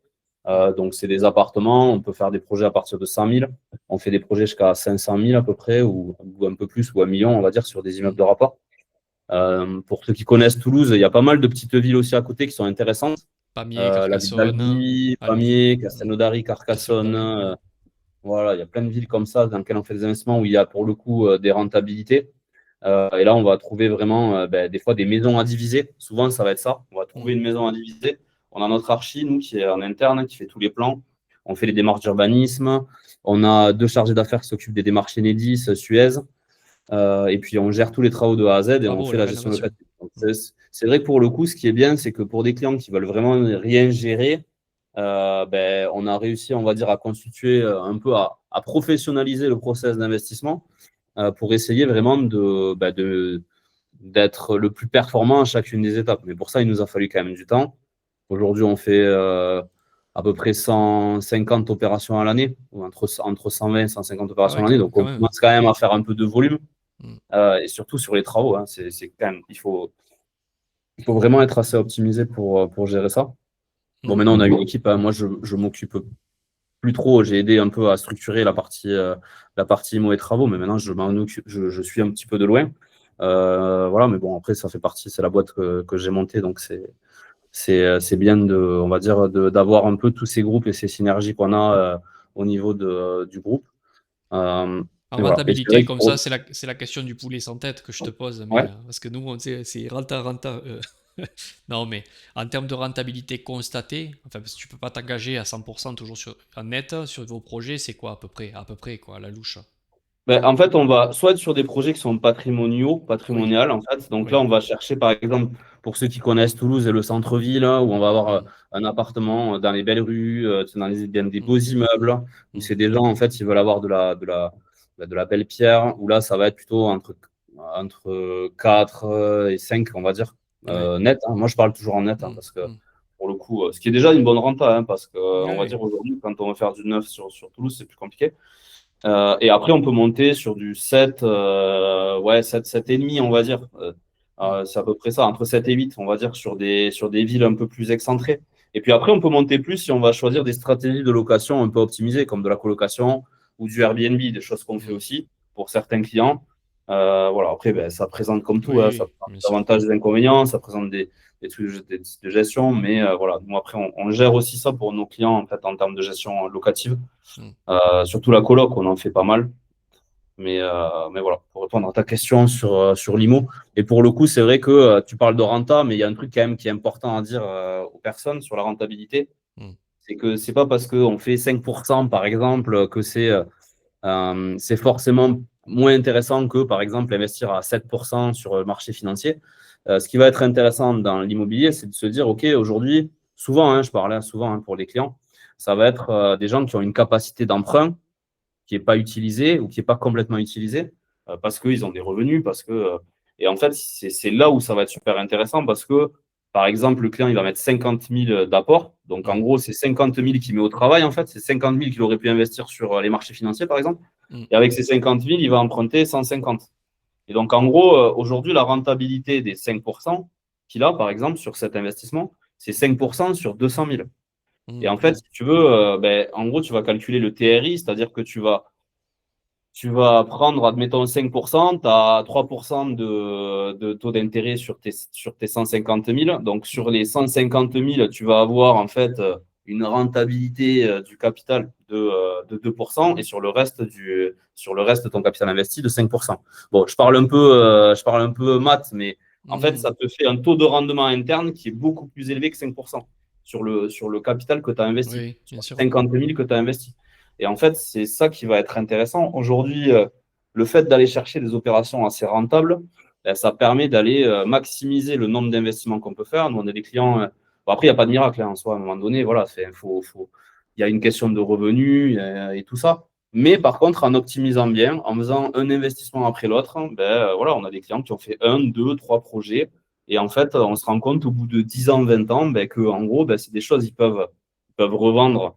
Ils n'ont pas spécialement géré. Et en fait, ils se sont constitués en gros un patrimoine immobilier qu'ils peuvent vendre. Ils peuvent réinvestir dans d'autres types d'actifs. Et c'est vrai que c'est un gros levier en soi d'enrichissement immobilier. C'est pour ça que nous, c'est des choses aujourd'hui où on met quand même en avant. Par contre, il faut aller le chercher la rente. Il faut aller la chercher, il faut gérer il faut aller trouver des biens de qualité. Pour ceux qui sont intéressés, vous pouvez regarder. Nous, on a un Instagram, Horizon Invest, où on essaye de poster un petit peu comme ça. Vous pouvez regarder en soi euh, et ça vous donnera une idée un peu des projets qu'on fait sur la partie mot. Il Voilà. y a un site aussi, hein, je voulais partager sur le groupe, hein, le site, l'Instagram. Vous allez Ouais. voir, ouais. En fait, finalement, les questions, il n'y en avait pas tant que ça. Il y avait Laurent, il te demandait si tu rénoves. Bon, tu as répondu et tu loues. Il accompagne, ouais, Nous, le on a deux client. personnes en gestion locative. Ouais, on a 150 entre 150 et 200 lots en gestion aujourd'hui. Mm. Mais en fait, tous les lots, c'est des appartements qu'on rénove et qu'on garde en gestion pour nos clients après. Mm. Souvent, comme ça, les clients, ils n'ont pas besoin d'aller voir plusieurs sociétés. Et voilà, ils passent Ouais. par nous du début à la fin et c'est souvent pour ça qu'on travaille comme ça. Après, il y a Laurent qui demandait tu es où? Bon, Toulouse. Question annexe, il y a Yann qui te demandait si tu avais quoi comme parcours études avant de Horizon. Il était ingénieur, il l'a dit au début, ingénieur. Ouais, j'étais ingénieur dans l'aéronautique et j'ai travaillé sur les chaînes d'assemblage d'Airbus, notamment. Et le côté investissement, il le pratiquait, oui, à titre perso déjà. Avant Là, de. Puisque c'est ce que j'ai dit, enfin, c'est Peter, moi qui. Bon, entre autres, hein, bon, il n'y a pas que toi, mais entre autres, Peter, ouais. bon, je le connais depuis longtemps. C'est lui qui, moi, dans mon ancien boulot avant, m'avait très tôt conseillé à sensibiliser à ça, l'investissement ETF, tout ça. Actions, PEA, compte titre, voilà. Assurance vie. Et puis, et comme on disait au début, après, bah, on a chacun suivi notre chemin. Et il est rentré à les cryptos en Mhm. 2017. Il m'en parlait. Moi, je m'en battais les couilles à l'époque quand il en parlait, je me rappelle. Et c'est pendant la crise du Covid qu'un jour, voilà, je l'appelle pour qu'il m'en reparle un peu, quoi. Et c'est là que moi, je suis rentré. Après le Covid, mars, avril, mai 2020, quoi. C'est là que j'ai lissé mon entrée C'est bien, bien, bien rentré, ouais. Bitcoin, Ether, Pas fait voilà. des choses à moitié après. Voilà. Mais j'avais eu moi aussi mon cheminement un peu trading avant, comme Peter a eu son cheminement trading un peu ta séance, breakout, tout ça, et après on en vient à se faire sa propre méthode, quoi. Alors il y avait ça comme question, et puis là Ouais. il y a David qui a demandé est-ce que tu proposes des prêts lombards BTC Euro pour éviter les flat tax? Alors, moi, je peux pas le faire, moi, en direct. Enfin, je le fais pas en direct aujourd'hui. Je pense qu'il peut y avoir des cabinets vraiment spécialisés, mais ça va être plutôt des avocats fiscalistes, hein, en soi. De toute façon, quoi qu'il arrive aujourd'hui, par rapport au flou qu'il y a dans la régulation sur le prêt lombard en crypto, il va falloir passer par un avocat fiscaliste. Hmm. Parce qu'il y a trop de risques de. Enfin, à mon sens, hein, aujourd'hui, il y a le prêt lombard dans la finance traditionnelle via des, des assurances vie, notamment les assurances vie luxembourgeoises. C'est des choses qui sont régulées, qui sont backées par des assureurs. Mais en BTC, il faut être backé par un avocat, hein. Je pense si vous voulez éviter de vous faire requalifier. En tout cas, moi, c'est mon conseil que je donnerais à ceux qui veulent le faire. Et je pense qu'aujourd'hui, vous trouverez des avocats fiscalistes qui sont spécialisés dans la crypto, ou en tout cas, voilà, je pense que c'est pour ceux qui suivent un peu sur les réseaux, il y en a certains que vous trouverez assez facilement, je pense, Hmm. et qui vous pourront vous indiquer cette partie-là. Mais moi, je ne le fais pas en direct. Aujourd'hui, c'est un truc assez niché, on va dire. Hmm. Bon, ça fait 1h13. On va peut-être répondre quand même le seul qui avait mis une question sur le school. Bon, si ça coupe, on te répondra à l'écrit, David, hein. Euh, ouais, petite question, live de ce soir. Quelles sont pour toi les perspectives, hein, pour le marché IMO à venir sur les mois et années à venir? Voilà, il a pas mal de biens en gestion, principalement dans le sud de la Bretagne. Et je pense Mhm. arbitrer prochainement sur certains d'entre eux, sur le marché local, la côte sud. Il est devenu quasi Mhm. impossible de trouver des terrains viagés de plus de 500 mètres carrés. Je sais pas, tu l'as lu, sa question? Ouais, je l'ai Euh, lu, ouais. Ouais, je l'ai lu. Qu'est-ce que J'ai tu lu en penses de... David. Ben, alors en soi, bon, moi je connais pas trop le marché de là-bas. Je pense que la Bretagne, c'est très beau, hein. J'ai eu la chance d'y aller il y a pas si longtemps, de Hmm, découvrir. hmm, Mais moi, bon, je connais plus le sud. Mais en soi, je vais répondre de manière un peu macro sur la vision de l'immobilier. ouais, Aujourd'hui, en fait, l'immobilier, bon, il y a deux choses à regarder. Il y a déjà, en fait, une trend qui est très, très longue, hein. On pourrait comparer à des trends qu'on peut avoir sur les marchés financiers ou sur la crypto ou un truc comme ça, qui est quand même haussière, en théorie, sur les endroits où il y a une densité géographique importante. C'est pour ça qu'aujourd'hui, quand vous investissez en immobilier, il ne faut pas regarder que la rentabilité, il faut quand même regarder là où vous investissez et regarder le potentiel de hausse en fait, du foncier. Ça, c'est hmm, quand même. Après, ben, on peut pas lire dans une boule de cristal, mais s'il y a un endroit qui, ça fait 20 ans, qui a une hausse, bon, il y a plus de chances en soi que ça continue. Ça, c'est une chose importante. Mais par contre, aujourd'hui, il faut quand même regarder aussi que démographiquement, d'un point de vue vraiment global, il y a quand même un ralentissement. C'est-à-dire que ben, aujourd'hui, on est, je pense, je ne sais pas si on est arrivé au pic du nombre de personnes, voilà, mais on voit qu'il y a quand même de moins en moins d'enfants par couple. Donc, il faut quand même avoir cette idée en tête que demain, ça peut remettre en question cette traîne vraiment long terme sur l'immobilier. Parce que si on se retrouve avec moins de personnes, alors là, je parle de dizaines d'années, hein, mais si, voilà. À court terme, je pense que à court terme, voilà, moi, je suis serein, je ne vois pas vraiment de problématiques. À long terme, quand je dis vraiment long terme, parce que court terme, c'est les taux d'intérêt, hein, qui vont driver. Quand je dis court terme, c'est un an, 2 ans, 3 ans, c'est vraiment les taux d'intérêt qui font bouger le marché immobilier. Si les taux montent, ben, l'immobilier, voilà, ça devient plus compliqué d'emprunter, donc voilà, le marché va forcément baisser.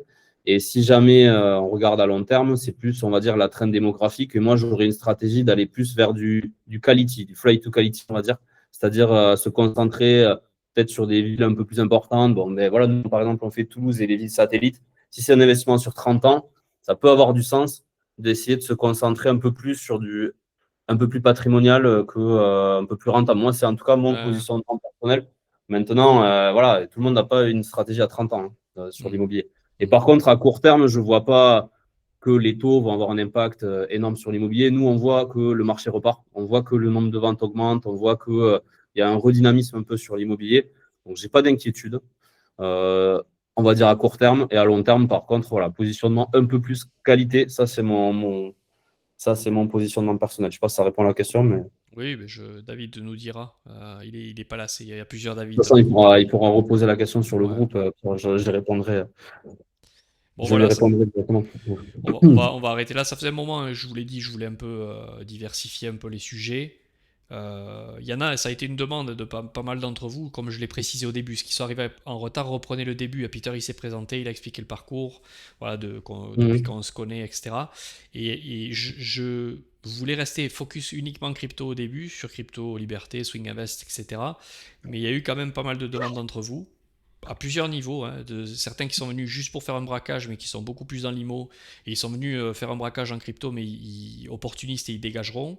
Il y a ceux qui sont venus, mais qui sont déçus et qui aimeraient plutôt le faire gérer par des gens qui maîtrisent un peu plus. Il y a ceux qui sont venus et qui repartiront et qui n'y reviendront pas et qui reviendront vers de la finance traditionnelle. Et tant qu'à faire, je préfère vous présenter à des gens que je connais et en qui j'ai confiance, hein, et qui s'y connaissent en plus. Et il y a ceux qui s'en battent les steaks, qui disent moi la finance tradie, rien à foutre. Et puis et chacun fait comme il veut. Mais je pense que ça sera intéressant si vous voulez qu'on refasse de temps en temps des lives comme ça. Et puis après, si vous avez envie de contacter Peter, vous le contactez directement sur le school. Je crois qu'on peut s'envoyer des messages privés sur Mhm. le school. Qui te contacte, vous me le Ouais. dites pas, hein, vous contactez Peter. Il y en a qui ont des questions ou même ceux qui veulent aborder des sujets, c'est avec plaisir. Si vous Mm, voulez approfondir des choses, enfin, j'aime bien, c'est des sujets que j'aime bien discuter, donc ce sera avec plaisir si vous voulez qu'on en parle. mm. Voilà. Voilà, et c'est vrai que ça pourra même être intéressant si en bear market, si on a une nouvelle jambe haussière, hein, et que ce coup-ci, certains appuient sur les boutons de prise de profit partiel, etc., peut-être que certains, et je le sais, il y en a déjà qui me l'ont dit, vont sortir une partie du capital pour peut-être la louer sur autre chose, mais sont un peu perdus, savent pas trop comment, où. Et moi, je suis pas le mieux placé pour. Je m'appuie sur des gens qui s'y connaissent, quoi. Je suis pas le mieux placé pour vous répondre en ingénierie patrimoniale, en ingénierie financière, etc. Voilà. Et c'est vraiment. C'est deux choses différentes, hein. Moi, pour beaucoup ici d'entre vous, et notamment Peter, je sers juste de thermomètre de marché. Je partage des fois une idée, j'appuie un peu sur la veine, prends des profits, sinon tu vas te faire éclater, tu vas le regretter. Et juste ça, tu vois, il y en a, ils sont pas venus chercher beaucoup, hein. Il y en a les tout premiers, il y en a beaucoup qui sont, j'ai rien à vous apprendre. C'est juste que des fois, si j'avais pas un peu poussé, vous preniez pas des profits. Et il y a des fois juste le fait que j'ai intensifié sur des zones qui me paraissaient à risque, ces notions de lâcher prise, de non agir, de pas vouloir baser des décisions sur des prédictions, mais plus sur de la constatation de risque présent. Au fond, tout le monde le sait, mais il suffit juste que quelqu'un des fois vous le dise. Bah, tu te réveilles le lendemain, le marché il prend moins 20, tu as fait une économie de 50 000 euros en une nuit, quoi. Voilà. Et moi je sers à ça juste. Je suis pas un expert dans l'ingénierie financière patrimoniale comme peut l'être Peter, quoi. Voilà. Tout Pour on ces ne peut pas être choses. expert partout, hein. C'est sûr que c'est Mm, pour ça qu'il faut se mm. spécialiser. Il faut que chacun puisse Voilà. faire sa spécialité. Voilà. Voilà.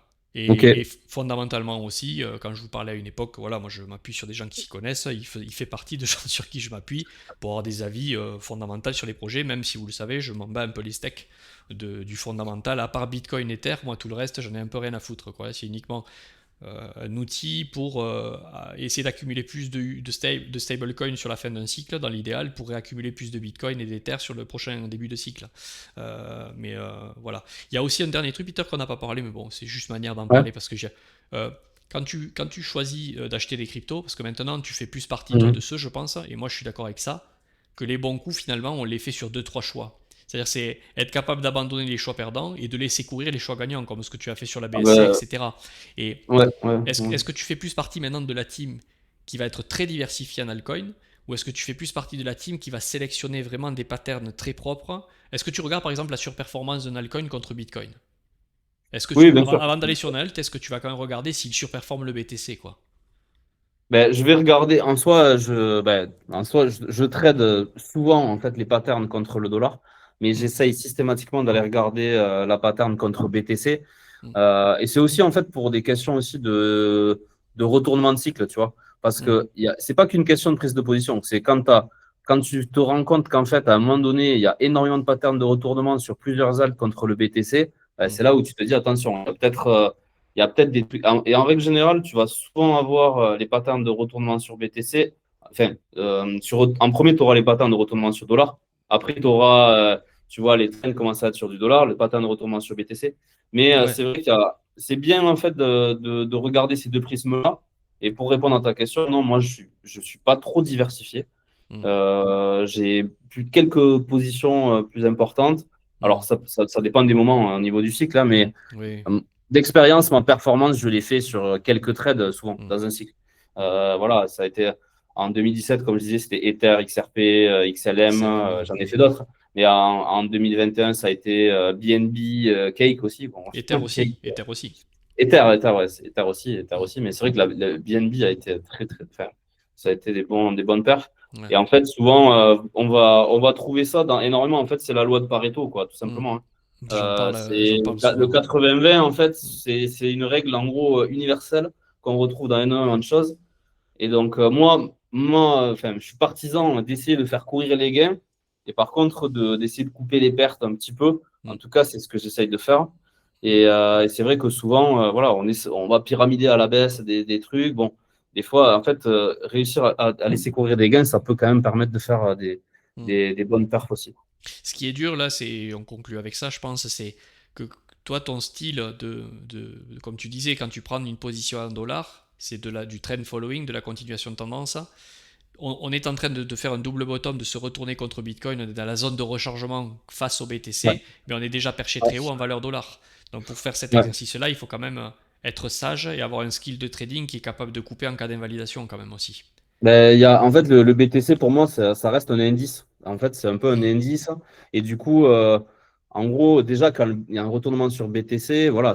Et il y a un truc qui est important quand on fait du trend following, un truc qui est du trend following, vraiment, quand on va trader du momentum, ça va être, et moi, notamment, je vais trader en fait, après des bases qui se créent, et tu vois, un breakout, tu vois, c'est souvent là où c'est intéressant, parce que c'est là où tu as le potentiel de gain sur du court terme. Quand tu Oui, commences à bien break, en sûr. fait, un pivot Contrac- sur ta séance, par exemple, ou contraction de la sur une zone de volatilité. voilà, contraction de la volatilité. Mm. Par contre, il faut vraiment regarder à quelle base tu es. Est-ce que tu es sur la première base du cycle? Est-ce que tu es sur la deuxième base? Mm. Est-ce que tu es sur la troisième base? Voilà, il y a par exemple des patterns sur. Vous regardez Ether en 2017 ou en 2021, il y a vraiment des jolis patterns. Et on voit qu'en fait, en général, quand on est sur la troisième base du cycle, c'est là où ça devient un peu touchy. Il faut vraiment. Ça devient plus compliqué à prendre des breakouts. Mm. En fait, vraiment, si on veut vraiment trader en fait, sur cette stratégie-là, ça va être la première base ou la deuxième base en Mm. règle générale. Troisième base, on peut y aller, mais la quatrième base, après, ça devient compliqué. Quand je dis des bases, c'est des Tout à bases fait. sur des unités de temps daily ou sur Oui, qui des. s'empilent. Ouais. euh, Mm. en général, ça va être sur des unités de temps daily parce que, Mm. en fait, on peut parler sur du weekly, sur le milieu des actions, mais voilà, il n'y aura pas quatre bases en weekly en général sur un cycle sur la crypto. En général, ça va être plutôt en daily. Ouais. Ouais, Mais, ouais. euh, mais oui, après, c'est vrai que voilà, c'est intéressant. Ce cycle-là, il est plus compliqué à aborder que les autres, je trouve. Tout à fait, ouais. C'est Mais bon, dur. il n'est pas fini. On va voir. Hein, il n'est pas fini. Et puis voilà. On va dire le meilleur reste à venir. On croise on croise les doigts, moi aussi, parce que je suis quand même investi encore pas mal sur ce cycle-là. Mm. On verra. Voilà. Bon, très bien. Et ouais, non, Peter, il trade pas en futur, je pense. Il est uniquement sur du spot. T'as fait un peu de margin à une époque, je me souviens, mais En fait, je fais du levier vraiment léger sur de la DeFi, mais voilà, je fais surtout du trading en spot. mm, Et le levier, attention, hein, parce que ça attention. reste des choses un peu stressantes. Si vous voulez, si on veut avoir, on va dire, des coups de speed de temps en temps, c'est bien, mais voilà, quand, Mm. C'est chaud. ouais, ouais, c'est Bon, c'est- c'est chaud, surtout pas sur des altes. Surtout pas sur les altes. Je non. parle un peu de vécu, en fait. Hein. Il y a des fois où ça m'a Non, fait rentrer du mais, restaurant assez vite parce que j'avais des positions qui étaient mais moi à la aussi. limite de la Donc, liquidation. mais c'est ça, c'est qu'on voit pas à l'avant. Et comme tu disais, on avait dit ça tout à l'heure, c'est qu'en fait, il faut avoir fait les conneries aussi, les avoir expérimentées, Ouais. les avoir vécues Bonne pour se soirée, Laurent. rendre compte. C'est-à-dire que tu arrives là à l'affaire au fusil, c'est où les bonnes affaires. Le mec, tu parles 3 minutes avec lui, il a jamais fait de trading, il a jamais trop investi dans des trucs volatiles. Tu sais, il est déçu de ne pas avoir fait des bonnes affaires. Je veux dire, il faut avoir le vécu, quoi. Il y a beaucoup de gens là dans le groupe qui ont déjà vécu des cycles. Et si c'était si facile que ça se saurait, quoi. Mais Non, après, oui, c'est vrai que je pense que enfin, voilà, les valeurs véhiculées par la communauté, je pense qu'elles sont quand même vraiment alignées un peu plus, en tout cas, avec moi, ce que j'aime dans l'investissement. Mais si j'avais un mot à dire un peu comme un dicton ou un conseil que je pourrais donner, vas-y, vas-y. c'est Toi, que tu peux donner des dans les... conseils d'investissement. Moi, je donne des conseils Non, en c'est bon que sens on paysan, tu vois, veut, c'est un peu on veut, détourné, mais on veut souvent en fait gagner, enfin, on surestime notre capacité à gagner de l'argent rapidement, mais on sous-estime notre capacité à gagner de l'argent avec un peu plus de patience. Alors, ce pas des mots qui font rêver, mais je peux vous c'est sûr. garantir qu'en fait, en gros, si on a un peu de patience, si on fait preuve d'un peu de patience, si on est discipliné, ben, en fait, le résultat, il peut être énorme, en fait. Hein. Et on ne parle pas d'attendre 10 ans, hein, on parle de quelques années à mettre en place les stratégies. Voilà, l'effet des intérêts cumulés, les intérêts composés, c'est une des lois les plus puissantes qu'il y a dans le monde, en fait. Et ça, Mm. c'est Einstein, tu vois, qui le disait, hein, c'est que les intérêts composés, C'est la c'est huitième vraiment merveille quelque du chose monde. de très puissant. Ouais, Mm. exactement. Mm. Bon, mais sur Voilà, ce, écoutez, j'espère que ça vous a plu. Merci Peter pour l'intervention. Et puis avec plaisir, merci voilà, à vous. encore une fois, me demandez pas si vous voulez le contacter, vous le contactez sur School directement, ou moi je vous donnerai son contact si vous voulez. Et puis si vous voulez mettre en place des trucs un peu périphériques à ce que vous faites aujourd'hui.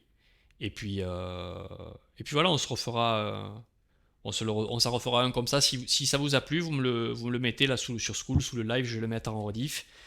Et puis on se refera des petites sessions comme ça à thème, hein. Et vous posez des questions. Voilà, on essaiera de structurer un peu plus la prochaine fois. Ok. Ouais, ben Merci merci Peter. Benjamin, Et merci à puis tout le monde. Je vous souhaite une bonne soirée et puis à très bientôt. bonne soirée à Voilà. tous. Ouais. Ciao, salut. Bye.